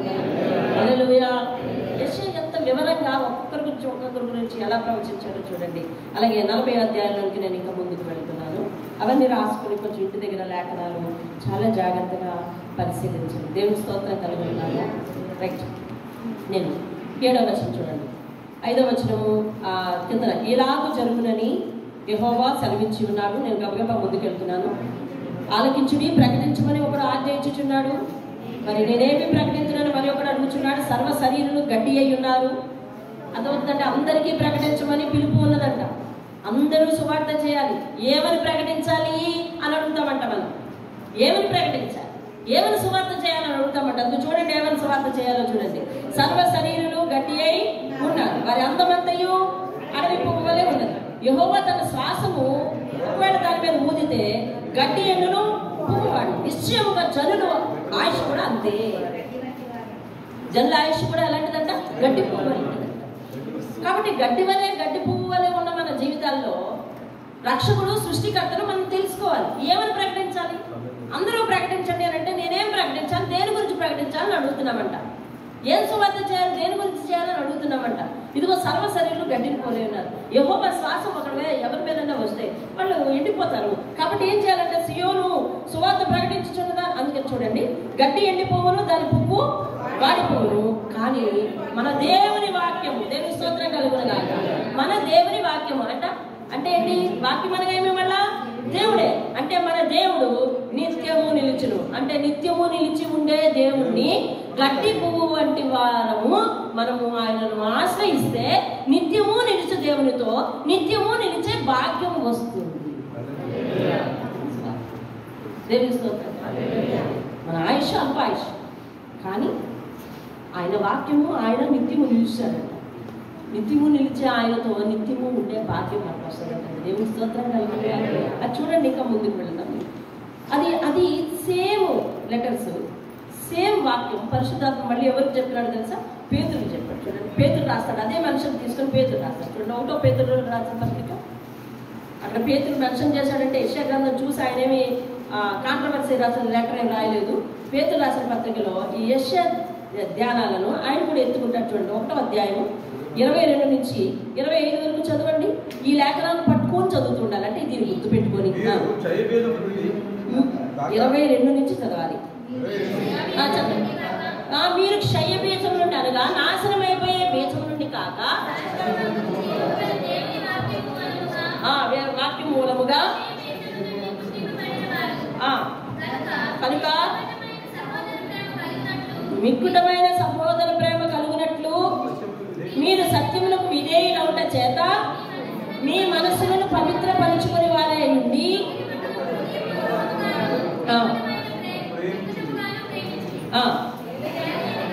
అనగా గడ్డిని వారి అందమంతయు ఉన్నది, గడ్డి ఎండును, దాని పువ్వును రాలును. అయితే ప్రభు వాక్యం ఎల్లప్పుడూ నిలుచును. మీకు ప్రకటింపబడిన సువార్త ఈ వాక్యమే. ఎప్పుడు ప్రకటింపబడింది? యెషయా గ్రంథంలో ప్రకటింపబడింది. దేవుని స్తోత్రం కలుగుతుంది. హల్లెలూయా. నేను ఈరోజు మీకు కొత్తగా చెప్పట్లేదు. మనమందరం గడ్డి పువ్వు వంటి వాళ్ళం, మనందరం అంతే వాడిపోద్ది, ఓడిపోద్ది. కాబట్టి మనం వాడిపోకముందే, ఓడిపోకముందే దేవుణ్ణి మనం అంగీకరించాలి. మనకు ముందుగా ప్రకటింపబడిన సువార్త ఇది. కాబట్టి మనందరము క్షయ బీజం నుండి కాక శాశ్వతముకు జీవం గల దేవుని వాక్య మూలముగా అక్షయ బీజం నుండి పుట్టిన వారము, అనగా అక్షయము అంటే నాశనము కానిది. దేవుని స్తోత్రం కలగాలి. ఆయన నాశనము కానివాడు, అర్థం చేసుకోండి. ఆయన నాశనము కానివాడు, ఆయనకు అంతము లేదు, ఆయనకు అంతము లేదు. కాబట్టి అటువంటి వాని నోటి నుండి ఊపిరి వచ్చింది. ఎక్కడికి? నాలోకి. చెప్పండి ఇలాగా, నాలోకి వచ్చింది. ఎక్కడికి వచ్చింది? నాలోకి వచ్చింది. అక్షయుడకు అనగా నాశనము లేని వాని యొక్క ఒక పార్ట్ నాలో ఉంది. అర్థమైందా? స్వర్ణ వింటున్నారా? నాశనము లేని వాని యొక్క ఊపిరి నాలో ఉంది. దీనికి మరణం లేదు, దీనికి నాశనం లేదు. అర్థమవుతుందండి? దీనికి ఏం లేదు, నాశనం లేదు. కాబట్టి జీవవాక్యం అనే దాన్ని మనము అనుసరిస్తే, జీవమునిచ్చే దేవుని అనుసరిస్తే, నాశనము కాని వానితో యోగ యోగములు నాశనము లేకుండా నేను ఉండవచ్చు. అర్థమైందా? నాశనము లేని వానితో యుగ యుగములు నేను కూడా నాశనము లేకుండా ఉండవచ్చు. నరకములో కూడా ఆత్మకు నశించిపోవటం లేదు. ఆత్మ అలా తరిగిపోయి ఎండిపోయి కాలిపోయి అనేది ఉందా? లేదు. కానీ అక్కడ కష్టముతో, నరక యాతనగా మంటలతో కూడిన జీవం అక్కడ. కాబట్టి దాన్ని పరిశుద్ధాత్మకు నిత్య జీవము అని చెప్పలేదు. అదేంటండి? నిత్య మరణం అన్నాడు. అంతే. అంటే కష్టాలు పడుతూ నిరంతరం కాలుతూ బ్రతికే కాదని చెప్పి దాన్ని మరణంతో వర్ణించారు. నిత్య మరణము అన్నాం. కానీ అక్కడ ఆత్మ చచ్చిపోయిందని రాసిందా? పురుగు చావదు అని రాసింది కదా. అగ్ని ఆరదు, పురుగు అంటే అర్థం ఏంటి? చావదు. మరి ఆత్మ కూడా నశించని వాని నోటి నుండే వచ్చింది కదా అని మీరు అడగవచ్చు. అంతే కదా? నశించిన వాని నోటి నుండే కదా వచ్చింది. అవును కదా? నశించిన వాని నోటి నుండి వచ్చింది. కానీ దానిని మన చేష్టల చేత, దేవుని మీద ఉన్న వ్యతిరేకత చేత దుష్టత్వం పెరిగిపోయి దానికి భ్రష్టత్వం పట్టించాం. అది మలినం అయిపోయింది. ఇప్పుడు ఆ మలినం అయిపోయిన దాన్ని దేవుడు తీసుకోడు. దేవుడు ఎట్లాగ ఇచ్చాడో అట్లాగ తిరిగి ఇవ్వగలిగితేనే ఆ వస్తువు దేవుని దగ్గర ఉంటుంది. లేదంటే, అవునా? లేదంటే ఎక్కడ ఉంటుందండి? వేరే చోట ఉంటుంది. అక్కడ కూడా బ్రతికే ఉంటుంది. కానీ దాన్ని అందుకే ఏమన్నారంటే, ఇప్పుడు ఎప్పుడైతే భ్రష్టత్వం అయిపోయిందో దాన్ని పురుగు అన్నారు. ఏమన్నారంటే దాన్ని పురుగు అన్నారు. పరలోకంలో పురుగులు ఉన్నాయి అని రాశాడు ఎక్కడైనా? వేవేల కోట్లాది దూతలతో కలిపి మీరు కూడా మహిమ శరీరాన్ని ధరించుకుని ఆయనను స్తుతిస్తారు అని అక్కడ రాసింది. ఏది? పరలోకంలో ఇన్నిసార్లు దేవుని సింహాసనం ముందు ఉన్న ఆత్మల గురించి మనం మాట్లాడుకున్నాము, కానీ ఎక్కడైనా పురుగని రాసుందండి? లేదు. నరకం దగ్గరకు వచ్చేసరికి అగ్ని ఆరదు, పురుగు చావదన్నాడు. పురుగు ఎక్కడిది? అది ఆత్మ. ఆత్మ ఎవరిది? నాశనము కాని దేవుడిచ్చిన ఆత్మే. కానీ నా చేష్టల చేత, నా వికృతమైన ఆలోచన చేత, దుష్టత్వం చేత దానికి భ్రష్టత్వం పట్టించాను. కాబట్టి అది పాడైపోయింది, మాసిపోయింది. కాబట్టి దేవుడు దానిని తీసుకోడు. పైగా దానికి ఏం చెప్పాడు పేరంటే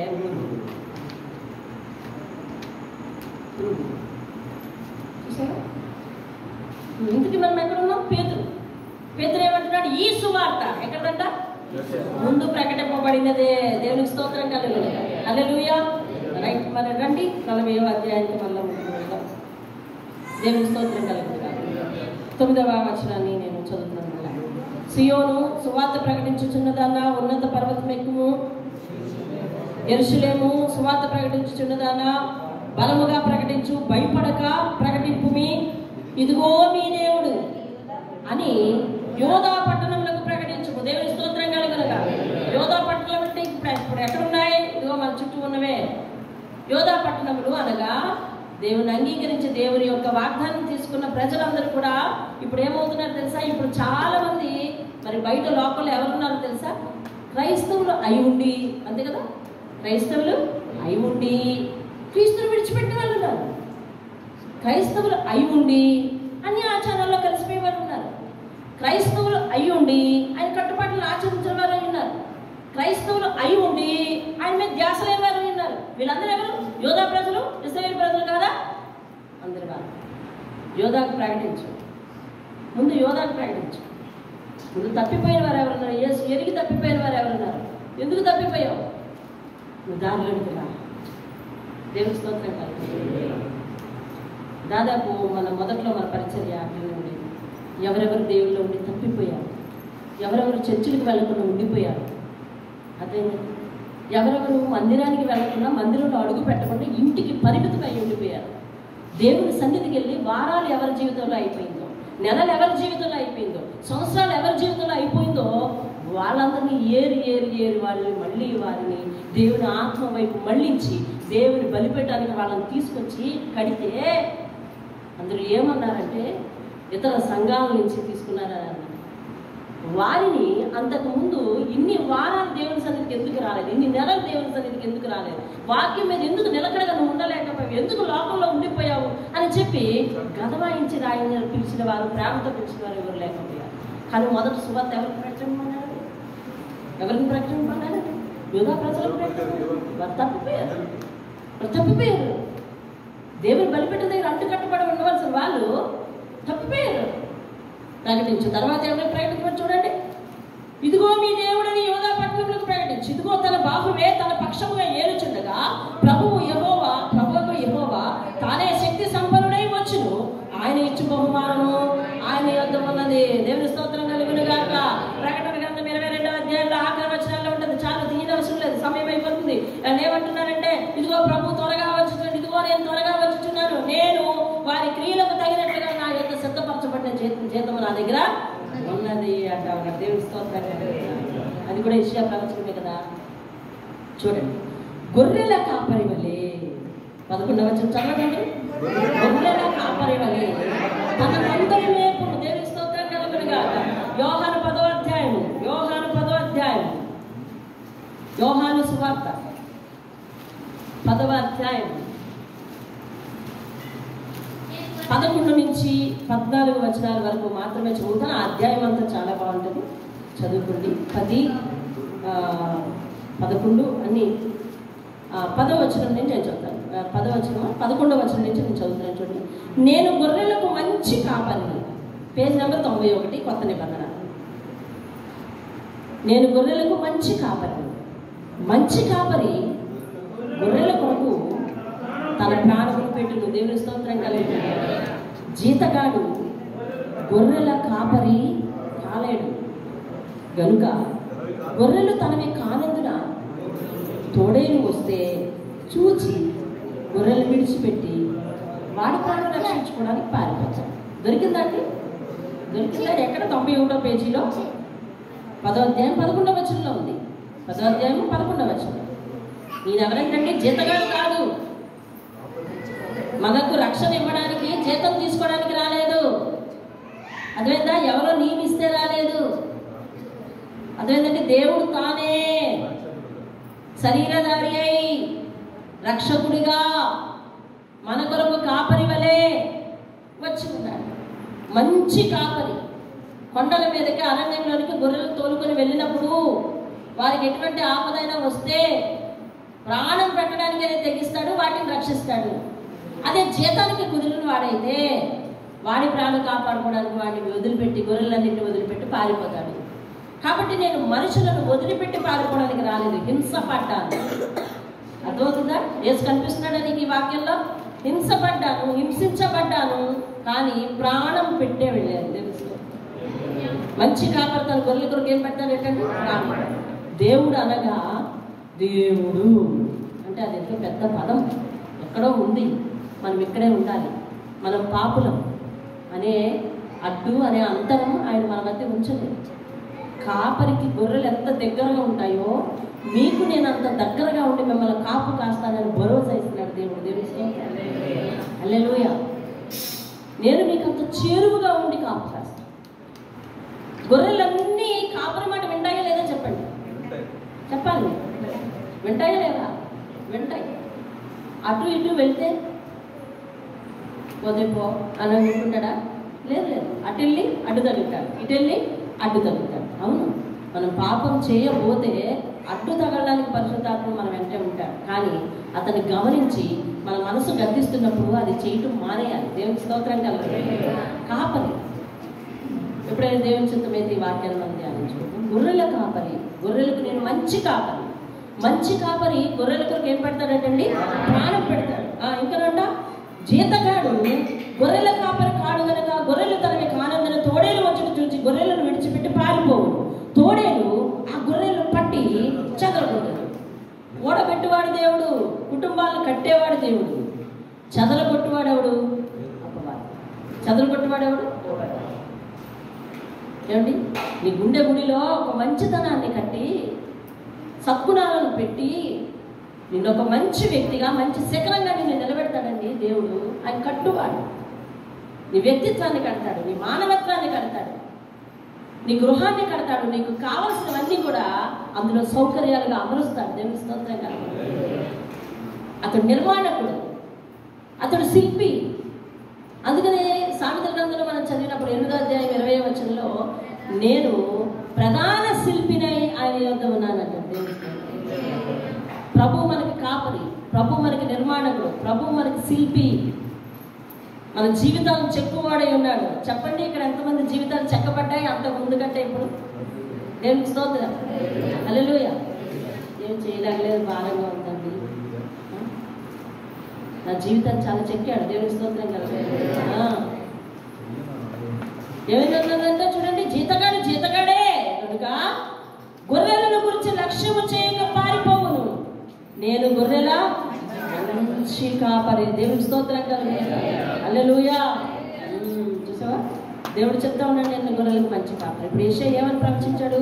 గొర్రెల కాపరి అయి, చదవండి, గొర్రెల కాపరి వలె ఆయన తన మందను మేపును, తన బాహువుతో గొర్రె పిల్లలను కూర్చి రొమ్మున ఆడించుకుంటాడండి. దేవుని స్తోత్రం. హల్లెలూయా.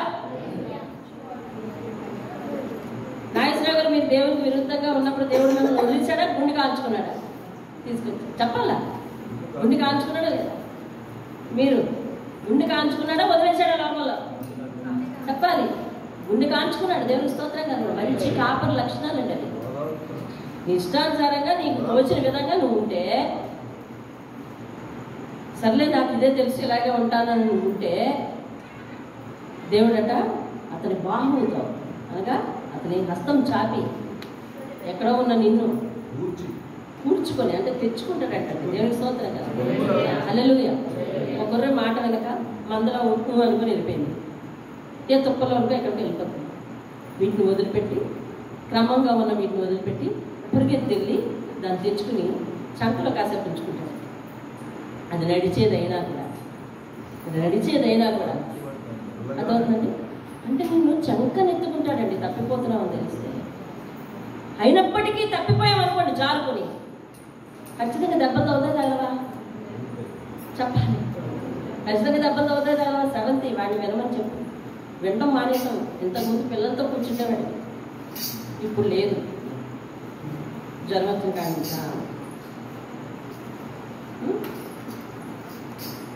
తప్పిపోతున్నామని చెప్పి గొర్రెలతో కాసేపు కలిసి నడిచే వరకు వాళ్ళు పొందు నుంచుకుంటాడండి. దేవుని స్తోత్రం.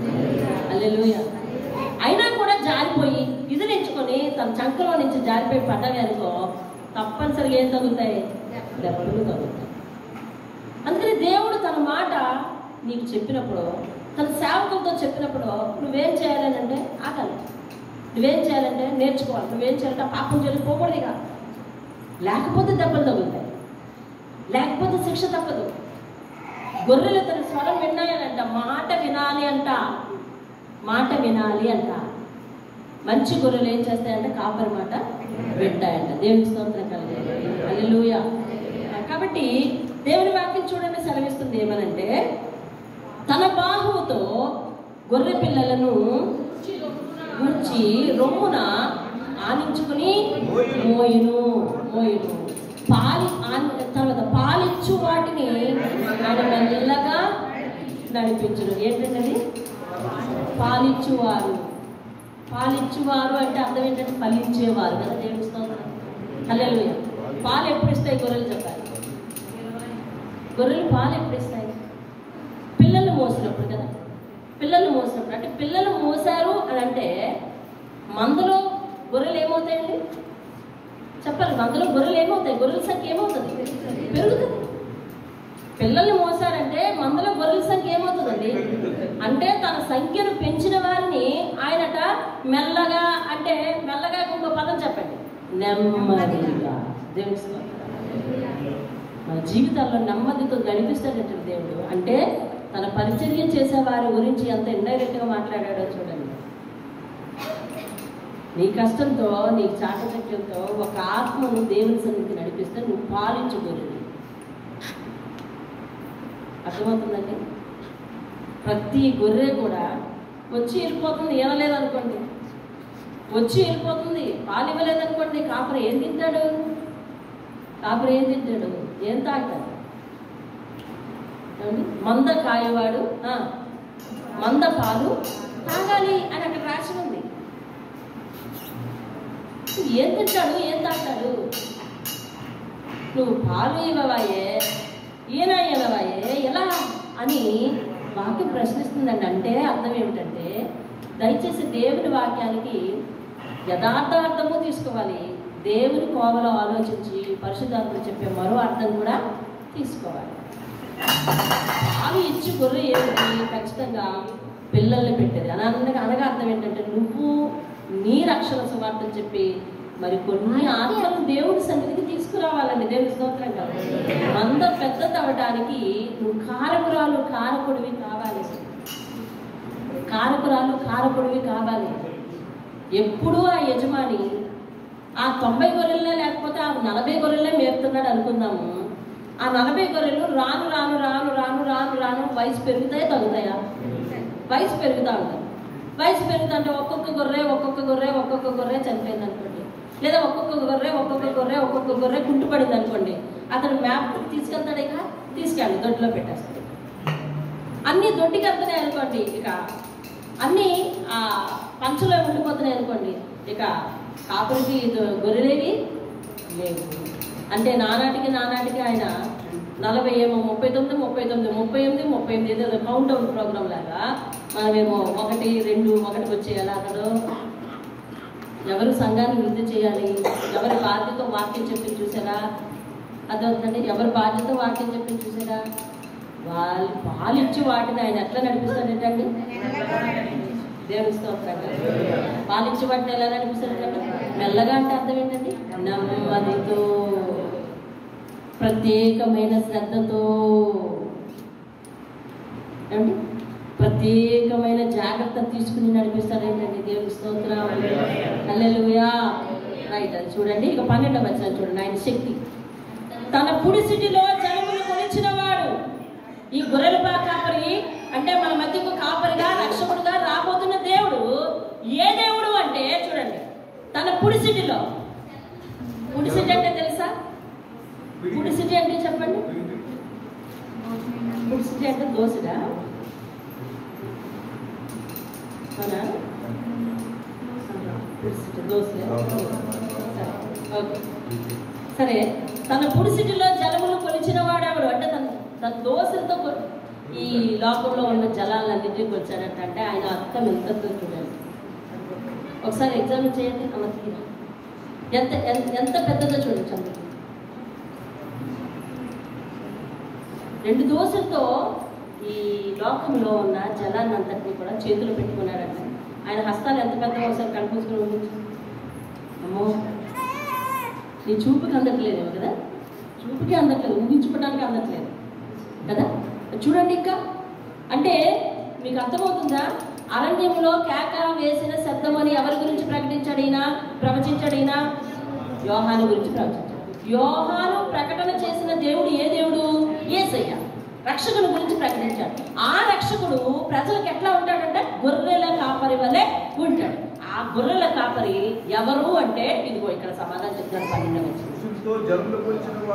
అర్థమైందండి? పురుషుడితో జలములు కొలిచినవాడు, జ్ఞానంతో ఆకాశమును కొలచూచినవాడు, భూమిలోని మన్ను కొలపాత్రలో ఉంచినవాడు, త్రాసుతో పర్వతాలను తూచినవాడు, తూనిక చేత కొండలను తూచినవాడు, యెహోవా ఆత్మకు నేర్పినవాడెవడు. దేవుని స్తోత్రం కలుగునుగాక. ఆ ఆత్మ అంటండి. ఇప్పుడు మీకు మ్యాచ్ అయిందా? యేసయ్య ఆత్మ ఎవరి ఆత్మ? యెహోవా ఆత్మ. ఆయన ఎవరు? ఈయనే గొర్రెల కాపరిగా మీ మధ్యకు రాబోయే ఆయనే ఈయన అని చెప్తున్నారు. ఈ పురుషుడిలో జలాన్ని కొలిసిన ఆయన, పర్వతాలను తోకలో వేసిన ఆయన ఎవరు? ఆది అందు నీకు తెలుసు కదా, సృష్టికర్తనే యెహోవా. ఇప్పుడు వాళ్ళిద్దరు ఎవరన్నమాట? అండి? ఒక్కరే. దేవుని స్తోత్రం కదా. హల్లెలూయా. వాళ్ళిద్దరు ఎవరన్నమాట? ఒక్కరు. దేవుని స్తోత్రం కదా.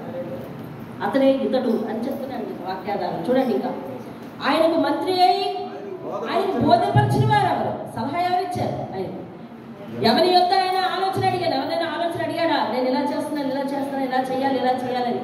లేదు. ఆయన వివేకం కలగజేసిన వాడెవడు? న్యాయ మార్గమును గురించి ఆయనకు నేర్పిన వాడెవడు? ఆయనకు జ్ఞానమును అభ్యసింపజేసిన వాడెవడు? ఆయనకు బుద్ధి మార్గం బోధించిన వాడెవడు? జనముల చేత నుండి చారు బిందువుల వంటివి, జనులు త్రాసు మీద ధూళి వంటి వారు, ద్వీపముల గాలికి ఎగురు సూక్ష్మ రేణువుల వలె ఆయన ఎదుట ఉన్నాయంటే. దేవునికి స్తోత్రం కలుగునుగాక. ద్వీపములు అనగా దేశములు.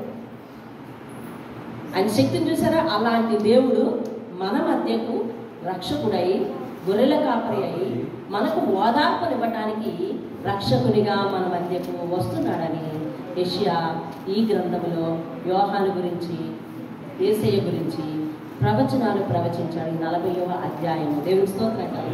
అందుకే ఇది మత్తయి సువార్తకు సాదృశ్యంగా ఉంది. బైబిల్ గ్రంథంలో 40వ పుస్తకం మత్తయి, యెషయా గ్రంథంలో 40వ అధ్యాయం మత్తయిలో ఉన్న ఈ వృత్తాంతాన్ని ఆయన ప్రవచనాత్మకంగా చెప్పాడు. దేవునికి స్తోత్రం కలుగుతుంది. 18వ వచనం. వీటికి రెఫరెన్స్ 12వ అధ్యాయానికి రండి. 12వ వచనం, పుడిసిటిలో జనములు కొలిచిన వాడు. వాటికి మీరు రెఫరెన్స్ చదువుకోవాలంటే ఆ వృత్తాంతం అంతా ఉంటుంది ఎక్కడంటే సామెతలు 8వ అధ్యాయం. సామెతలు 8వ అధ్యాయం. సామెతలు 8వ అధ్యాయంలో సేమ్ వొకాబులరీ ఉంటుంది అక్కడ, చూసుకోండి. అలాగే చూడండి 18వ వచనం, కావున మీరు ఎవరితో దేవుని పోలుస్తారు?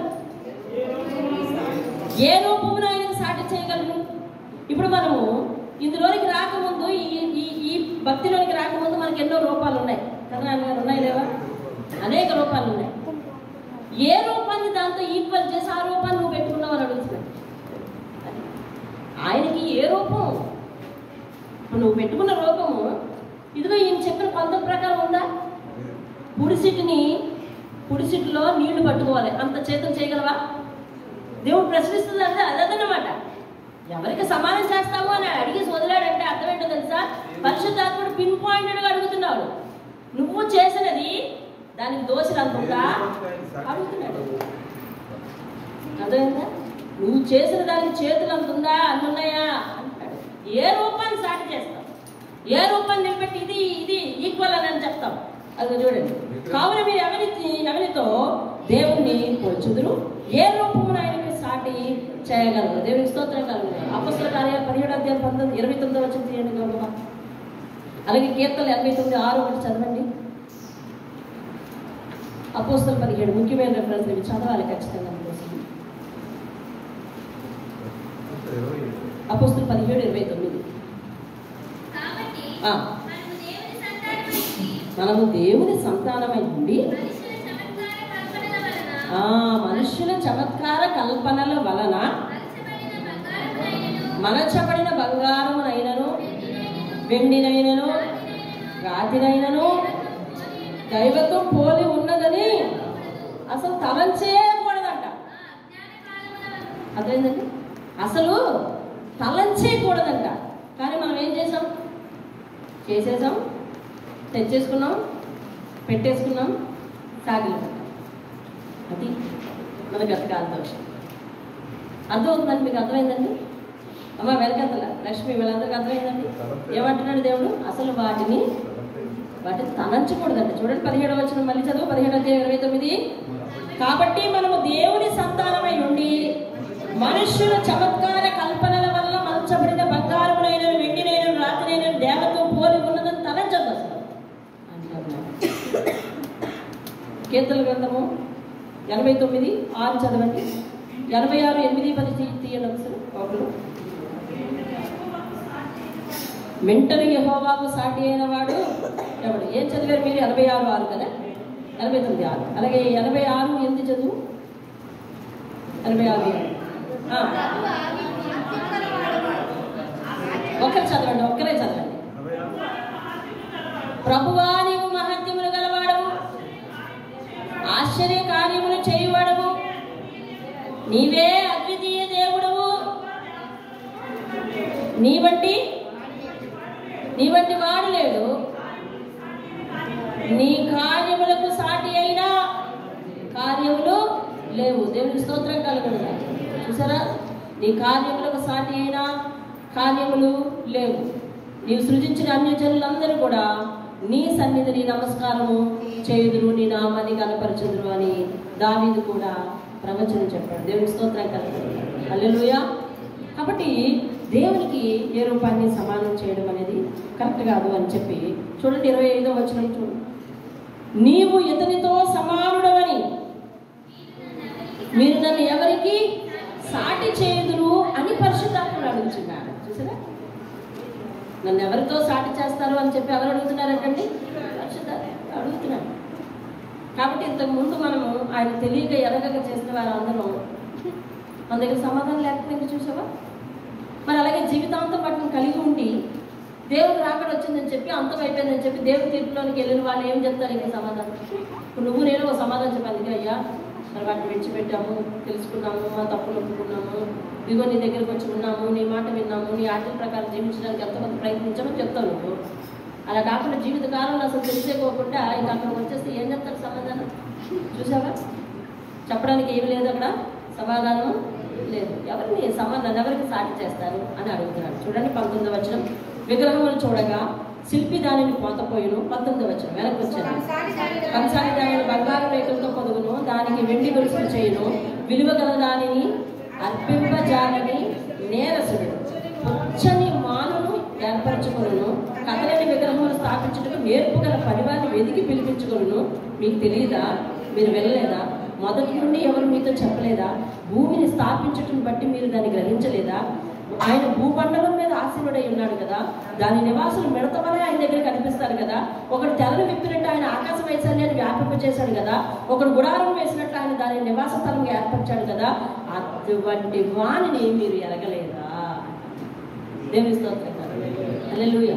ఈ భూమిని సృష్టించిన వాడు ఈ సృష్టి కంటే పెద్దవాడని గ్రహించలేదా మీరు? వాళ్ళు ఏం చేస్తే అట్లా ఏకీభవించారా అని అడుగుతా ఉన్నాడు. చూడండి, ఒక వచనం నేను గుర్తు చేసి మీకు నేను వెళ్ళిపోతున్నాను. 20వ వచనం. విలువ గల దానిని అర్పింపజాలని నీరసుడు పొచ్చని మాను అంటే కాస్ట్లీ వుడ్ కదండి అది, అవునా? పొచ్చని మాను కాస్ట్లీ వుడ్, చాలా ఖరీదైన కలపను తెచ్చుకొని అన్నీ చేస్తాడు. అర్పితం ఎలాగుంది? అర్పితం ఎలా ఉంది? విలువ లేదు. చూసావా, వాళ్ళు ఇచ్చే అర్పితాలు, మనం ఇచ్చే అర్పితాలు విలువ లేనివి. విలువ కలిగినవి ఏమిటో తెలుసా? హృదయం ఇవ్వాలి. విలువ కలిగింది ఏంటంటే హృదయం ఇవ్వాలి. దేవుడు చూసావా ఎట్లా మాట్లాడుతున్నాడు? నీకు అర్థమవుతుందా ఆయన మాట? ఆయన మాటను అర్థం చేసుకో. విలువ కలిగిన దానిని అర్పింపజాలని అంటే అర్పింపలేడు. విలువ కలిగింది ఇవ్వలేడు, కానీ ఖరీదైన చెక్క కొనగలడు. చూసావా, ఖరీదైన చెక్క కొనగలడు. నేర్పరి కలిగిన పరువాన్ని పిలిపించగలడు. పిలిపించి నేర్పుగా చెయ్యు, ఇది నేను ఎక్కడ తెచ్చాననుకుంటున్నావు ఈ చెక్క అని అన్నీ చెప్తాడు. విలువైన దాన్ని అర్పించలేదంట. అంటే విలువైనది ఏంటండి? విలువైనది అర్పించలేని వారు. మన గత కాలంలో దేవునిని ఎరగక లోకంలో ఉన్నప్పుడు విలువైన దానిని అర్పించలేకపోయాము. ఎప్పటికైనా వచ్చి విలువగల దేవుని దగ్గరికి వచ్చి పోనీ విలువైన దేవుని ఇస్తావా అని అంటే లేదు. లోకంలో వాళ్ళు ఎలా ప్రవర్తిస్తున్నారో అలాగే, లోకంలో వాళ్ళు ఎలా బట్టలు వేసుకుంటున్నారో అలాగే, లోకంలో వాళ్ళు ఎలా తలదూకుంటున్నారో అలాగే, లోకంలో వాళ్ళు ఎలా బూట్లు వేసుకుంటున్నారో అలాగే, లోకంలో వాళ్ళు ఎలా ప్యాంట్ వేసుకుంటున్నారో అలాగే. అర్థమవుతుందండి? వాళ్ళు చింపేసుకుంటే సంఘాలు కూడా చింపేసుకుంటున్నాయి. అర్థమవుతుందండి? వాళ్ళు ప్యాంట్లు చింపుకుంటే సంఘాలు ప్యాంట్లు చింపేసుకుంటున్నాయి. అర్థమవుతుందండి? వాళ్ళు ఎలా ప్రవర్తిస్తారో ప్రవర్తిస్తున్నాయి. ఏమంటే వాళ్ళు చేతులకు టాటూలు వేసుకుంటుంటే సంఘం చేతులకు టాటూలు వేసుకుంటుంది. అర్థమవుతుంది? ఎపీరియన్స్ కలిగిన ప్రదేశాల్లో వేసుకుంటారు. అది మగవారు చేస్తున్నారంటే ఆడవారు కూడా చేస్తున్నారు. ప్రత్యేకంగా ఏ స్థలాన్ని అయితే మరి కన్నుల దృష్టికి, ఎదుటి వారి దృష్టికి తీసుకెళ్ళకూడదు అలాంటి స్థలాల మీద ట్యాటూలు వేసుకుంటా ఉన్నారు. సంఘం ఎక్కడికి పోతుందండి? అసలు సంఘాలు ఎక్కడికి పోతున్నాయి తెలుసా? లోకంలో ఉన్న వ్యవహారానికి ఆహార్యం అంటారు. ఆహార్యం అనగా వేషధారణ, అలంకరణ, అంటే పైనుంచి కిందకి అంటే నువ్వు ఉండే పోస్టర్, దాన్ని ఆహార్యం అంటారు. ఆ ఆహార్యానికి అదే ఆహార్యం, లోకంలో ఉన్న ఆహారమే సంఘంలో కనిపిస్తుంది. అదేంటండి, లోకంలో ఏ ఆహార్యం ఉందో అదే. లోకంలో వాళ్ళందరూ బ్లౌజులు కిటికీలు ఎట్టించుకుంటే సంఘంలో వాళ్ళు కూడా కిటికీలు పెట్టించుకుంటున్నారు. దానికి తలుపులు లేవు. ఏమండి, లోకంలో వాళ్ళందరూ పైకి కట్ చేసుకుంటే సంఘంలో వాళ్ళు కూడా పైకి కట్ చేసేసుకుంటున్నారు. అదేంటండి, లోకంలో వాళ్ళందరూ ఎలా ప్రవర్తిస్తున్నారు, ఇక్కడ ఎలా ప్రవర్తిస్తున్నారు. ఈ టీవీలు వచ్చాక, సీరియల్ వచ్చాక ఈ చెంగులు ఎలా మారిపోయినా అలా మారిపోయాయి. ఇక్కడ పైట్లు ఎలా మారిపోయినా అలా మారిపోయినాయి. ఎంత పడుకుంటే బయట జారుండే బయటల్లో ఇంత వచ్చింది తెలుసా? ఇంత వచ్చింది. అది ఎందుకంటే అలా పెట్టారు సీరియల్. అలాగా అక్కడ ఎలా ఉన్నదో అక్కడ అలా మచ్చ తెచ్చేసుకుంటారు. మీకు తెలివి లేదు అసలు. విలువైందని అనిపించవా? విలువైందని అనిపించవా? నీ మనసు ఎక్కడ పెట్టావు? దేనికి చోటిచ్చావు? లోక ఆచారాలకు, లోక అలంకారాలకు చోటిస్తే నువ్వు ప్రత్యేకించి క్రైస్తవ పాటలో ఉన్నట్టు ఎట్లా అయింది? అర్థమవుతుందండి? మనం అట్లా నేర్పుకుంటున్నాం, అలాగే చేసుకుంటున్నాం. మాట వినే తరం కాలేకపోయింది. పిల్లలు తల్లిదండ్రుల మాట వినలేదు. ఎందుకంటే తల్లిదండ్రులు వాళ్ళు చూస్తుండగా ఒకరి మాట ఒకరు వినరు. అదే ఎవరెవరి మాట వినాలి అని రూల్స్ మాట్లాడతారు. ఏమో ఆ రూల్స్ అన్నిటికి పోతే ఏం చేయాలో తెలియదు. కానీ ఇంట్లో ఎవరెవరి మాట వినాలి అనే మే మనసులు వస్తే అదొక పెద్ద హిస్టరీ తెలుసా? అది ఎవరైతే అంత పెద్ద హిస్టరీని ఎవరైతే చిన్న అంశంతో అనగా ప్రేమ అనే అంశంతో కట్టి పట్టేసుకుంటున్నారో వాళ్ళ ఇళ్లలో అల్లర్లు లేవు, వాళ్ళ ఇళ్లలో గొడవలు లేవు. ఎవరైతే దాన్ని పెద్ద వృత్తాంతం మనకు అర్థం అవ్వదు కాబట్టి అందాక నేను చెప్పిన మాట ఇను అని ఎవరైతే ఏకఛత్రాధిపత్యంగా పురుషుడైతే పురుషుడు, స్త్రీ అయితే స్త్రీ వెళ్ళిపోతున్నారో వాళ్ళ కుటుంబాలు ఇబ్బందులు పాలవుతున్నాయి. అర్థమవుతుందండి? నిజంగా కొన్ని నెలల్లో ఎవరెవరి మాట వింటారో తెలియదు. వాళ్ళ ఇల్లు మాత్రం ప్రశాంతంగా వెళ్ళిపోతారు. వాళ్ళు వీళ్ళు మోసం చేయరు, వీళ్ళు వాళ్ళని మోసం చేయరు. ఆయన మాట వింటున్నట్టే ఉంటుంది ఒక్కొక్కసారి, ఈవిడ మాట వింటున్నట్టే ఉంటుంది ఒక్కొక్కసారి. నిజంగా చాలా చమత్కారంగా ఉంటాయి. కానీ వాళ్ళు ప్రశాంతంగా ఇతరులకు మాదిరిగా వెళ్ళిపోతుంది. ఎంతసేపు నా మాట వినాలి, ఎంతసేపు నీ మాట వినాలి, ఎంతసేపు నా మాట వినవేమి, ఎంతసేపు నీ మాట వినాలి, నాకు విలువే నీకు విలువే అనుకున్న కుటుంబాలు అతలకుతం అయిపోతుంది. దైవత్వం లేకపోయింది. ఎందుకు తెలిసిన? ఇదిగో నేర్చుకోనమని పైనుంచి తీసుకొచ్చి పులుకుంటామండి. నిజంగా అక్కడ ఏదైతే అలా చేశారో అలాగా మన ఆహారం, వస్త్రధారణ మారిపోవడం చిన్నప్పటి నుంచి నీ తల్లి నేర్పింది అలాగా, నీ తండ్రి నేర్పాడు అలాగా. చెప్పు. క్రైస్తవ లోకం నేర్చుకుందండి ఇవాళ. క్రైస్తవ లోకం నేర్చుకుంది. కొన్ని సంఘాలకు వెళ్ళి చూడండి, అసలు చెప్పులే విప్పడం లేదు తెలుసా? చెప్పులే విప్పడం లేదు, చెప్పులతో పాటు వెళ్ళిపోయాడు. అక్కడ కుర్చీలు ఉన్నాయి. ఆఖరికి వాళ్ళు వెళ్ళిపోయిన తర్వాత సినిమా హాల్లో ఎంతైతే చెత్త ఉంటుందో, ఎంతైతే ఇసుక వస్తుందో అంతే ఇసుక దేవాలయాల నుంచి, అంతే చెత్త దేవాలయాల నుంచి వస్తుంది. అక్కడ డస్ట్బిన్ ఉన్నా కూడా. అర్థమవుతుందండి? ఎక్కడ పోతుంది ఈ లోకం తెలియలేదు. విలువైన దాన్ని అర్పించలేకపోతున్నారు. విలువైనది ఏమిటి? దేవుడు నేర్పిన మార్గం. విలువైనది ఏమిటి? విలువైన దానిని అర్పించలేకపోతున్నారు. దేవునికి స్తోత్రం. ఏది విలువైంది? ఏది సరైనది? ఆత్మల భారం కలిగిన సేవకులు లేకపోతా ఉన్నారు తెలిసిన? నువ్వు ఎలా ఉన్నావు? నువ్వు వాక్యం విన్నావా లేదా? వాక్యం చదివావా లేదా? ఇదిగో నువ్వు ఇచ్చిన అర్పణకి ఫలితం ఏంటి? నువ్వు ఎలా ఉంది అని అడిగేవారు లేరు తెలుసా? అర్పణ ఇచ్చేసిపోతావా? నువ్వు మందిరంలో ఉండవా? వాక్యాన్ని నేర్చుకోవా? వాక్యాన్ని చదివావా? వాక్యం తిన్నావా అని అడిగేవారు లేరు. అర్థమవుతుందండి? ఏం వండుకున్నారు, ఏం తిన్నారు అని మాట్లాడుకుంటున్నాం కానీ ఏం చదువుకున్నారు, ఏం చదివారని ఎవరు మాట్లాడుతున్నారు. అర్థమవుతుంది? కాపరి ఆత్మల పట్ల అట్లాంటి భారం ఉన్నవాడి కాపరి మనకు గొర్రెలకు మన గొర్రెలు అయితే అతను ఏంటంటే మంచి కాపరి అంట. దేవుని స్తోత్రం. నువ్వేమైనా చెయ్యి, ఎక్కడికైనా వెళ్ళు, ఎలగొలగా వెళ్ళడం చేయడం కావాలి. కానీ నేను ఏదైతే చెప్తున్నానో అదంతా చేసాను. ఇదిగో రేపు వీటికి డోర్లు పెట్టాలి, పెట్టించి నువ్వు వెళ్ళిపోయిన పర్లేదు. లేకపోతే దీనికి ఇది చేయాలి, చేయించే వెళ్ళిపోయిన పర్లేదు, ఇదో రేపు సీలింగ్ చేయించాలి, చేసే వెళ్ళిపోయినా పర్వాలేదు అనే పరిస్థితిలో ఉండడానికి వెళ్ళి వాళ్ళు క్రమంగా ఉన్నంత వరకు వాళ్ళు అర్థం తీసుకోవాలి. అర్థమవుతుందా? నీకు జీవితానికి క్రమం లేదు, నువ్వు దానివల్ల ప్రతిఫలం పొందండి, నాకెందుకు ఇది, దేవుడికే వద్దు, అది దేవుడికి వద్దన్నది ఎందుకు కాపరికి అనే విషయాలు జాగ్రత్త ఆలోచించాలి. నడవడిక, వస్త్రధారణ, తలదుమ్ముకుంట అన్నీ కూడా పైనుంచి మరి కాలిదాకా, తల దగ్గర నుంచి కాలిదాకా అంతా దేవుని మాటల ప్రకారం మిగతా అలంకారం కలిగి ఉండాలి. దేవుని స్తోత్రం కలిగి ఇంకా తెలిసిన ఇంకా దారుణమైన విషయం చెప్పిన మామూలు రోజులైతే శనివారం శుక్రవారం వేసుకున్న బట్టలు, శనివారం వేసుకున్న బట్టలు ఆదివారం చర్చికి కూడా వేసుకొస్తాం.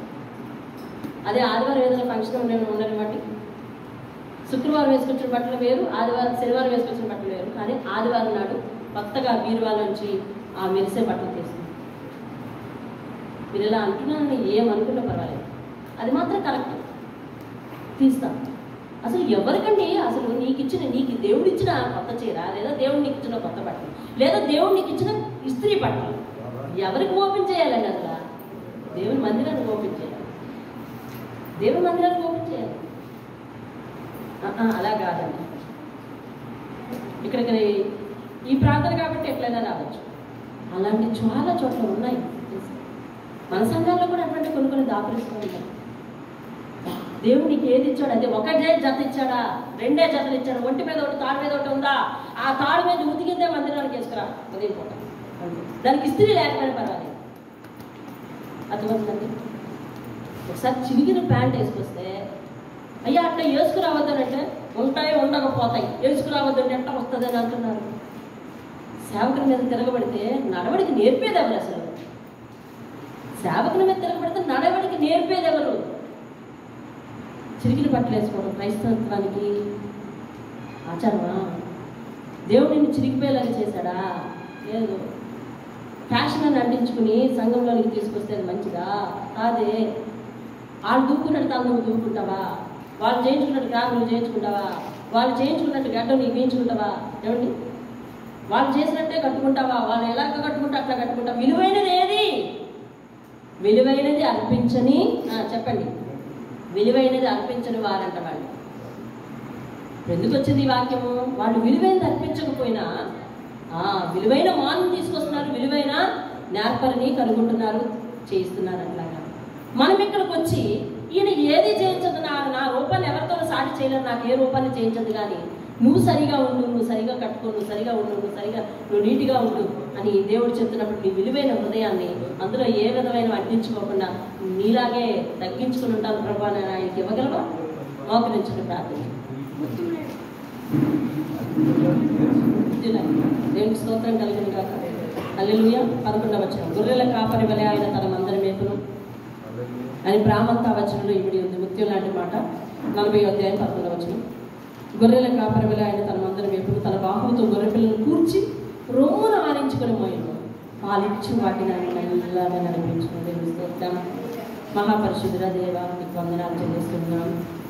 విలువైన దానిని అర్పించే విషయంలో నాయన మీరు స్పష్టంగా మాట్లాడారు. అలాగే మన జీవిత కాలం అంతయు నేను యెహోవా మందిరంలో ఉండి వాయిద్యాలు వాయిస్తాను అన్న సమర్పణను బట్టి స్పష్టంగా మాట్లాడారు. అలాగే నాయన ఈ 40వ అధ్యాయాన్ని ఇంకా నీ మహిమని ఏమన్నా దాచిపెట్టినేమో, వాక్యాలను దాటవేస్తామేమో క్షమించి, ఎక్కడ ఏ వచనాన్ని మేము సరిగా చదవకపోయినా అయ్యా ఆ మహిమను మేము వివరించకపోయినా అజ్ఞానులం ప్రభువా, నీవే దానిని చూపించింది.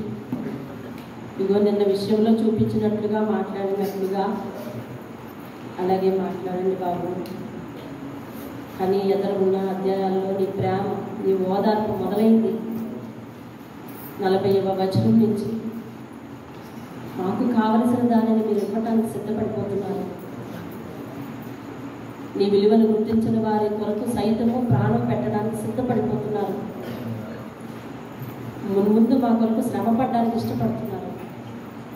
అటువంటి లేఖనాలు మేము ఎన్నో వివరించుకోవాల్సి ఉంది. అయితే మీ చిత్తానుసారంగా జరిగించండి బాబు. మీ నామానికి మహిమ తెచ్చుకోండి. మీరు ఒత్తిడి చేసిన అనేక విషయాలపై మేము చక్కగా దృష్టి పెట్టి వాటిని నేర్చుకుంటూ అయ్యా మీరు ఎలాగైతే బోధించారో అలాగే సరిదిద్దుకున్నట్టుకు సహాయం చేయండి. మీ నామానికి మహిమ తెచ్చుకోండి అయ్యా. దేవా, అల్పులము, అయోగ్యులము, గొర్రెల వంటి వారము రొమ్మున చేర్చుకొని మీరు నడిపిస్తేనే కానీ మా జీవితాల్లో నెమ్మది లేదయ్యా. నీ కొరకు ప్రతిఫలం చూపించే వారంగా మేము ఉండడానికి సహాయం చేయండి. అనేక మందికి సువార్త ప్రకటించి ఎలా ప్రకటించాలో కూడా మీరు చెప్తున్నారు. నరుని ఆయుష్ అల్పాయుష్, కానీ దేవుడు శాశ్వతమైన దేవుడు. అతనితో పాటు యుగ యుగంలో ఉండాలంటే ఆయన కలిగి ఉండాలని చెప్పాలంటున్నారు. అనేక జ్ఞానయుక్తమైన మాటలు మాకు నేర్పించండి అయ్యా. అతని సమయము చాలా ఉంది, నేను దాన్ని సరిగా పాలించలేకపోతున్నానేమో. దయచేసి నాకు కూడా మీరు ఉపాయాన్ని చెప్పి నాయనా తండ్రి, నాయన నీ బిడ్డలైన వీరికి ప్రయాసతో వస్తూ ఉన్నారు, ప్రయాసతో వెళ్తూ ఉన్నారు, ఓపిక కలిగి కూర్చుంటున్నారు. అటు వారికి ఒక మంచి మనసునిచ్చి నీ వాక్యం పట్ల ఆసక్తిని నేర్పి ఇంకనూ నాయన ఆసక్తి చూపిన వారిని ఆశీర్వదించి మహిమ పొందమని ప్రార్థన చేస్తున్నాం. విడవక మానవక వస్తున్న వారిని ప్రత్యేకంగా అయ్యా మీరు ప్రత్యేకంగా వాక్యం రాయించాను. మీరు పాలించు వాటిని నేను నెమ్మదిగా మెల్లగా నడిపిస్తాను. ఆ రీతిగా ప్రభా ప్రత్యేకంగా వారిని దీవించి ఆశీర్వదించమని యేసయ్య యొక్క అతి శ్రేష్టమైన నామములో ఈ మాటలు మా వెనుకల్లో వినిపింపజేసి ఇందులో వ్యూయర్స్ని కూడా జ్ఞాపకం చేసుకుని చూసేవారు ఆన్లైన్లో వీక్షించేవారు ఉన్నారు. వారిని కూడా జ్ఞాపకం చేసుకుని నీవు మాట్లాడిన మాటలనేది మందులకు మార్పులకు కారణం అవడానికి సహాయం చేసి అయ్యా తండ్రి మమ్ములని సిలువ చాటును మరుగుపరచమని మహిమాకంత ప్రభావం పొందమని ప్రతిమాలకు అడిగి వేడుకుంటున్నాను తండ్రి. ఆమె యేసు రక్తమే జేమ్స్ రక్తమే ప్రభు యేసు నామమున సంపూర్ణ విజయం కలుగును గాక. అపవాదికి అనంత నాశనం కలుగును గాక. తండ్రి అయిన దేవుని ప్రేమ, కుమారుడైన యేసుక్రీస్తు వారి యొక్క కృప, పరిశుద్ధాత్మైన అన్యోన్య సహవాసం సదా మనకు తోడై ఆయన చంకలో ఒక గొర్రె పిల్లవలే జీవితం అంతా కొనసాగించి నడిపించును గాక. ఆమేన్. ఆమేన్. అందరికీ దేవుని వందనాలు.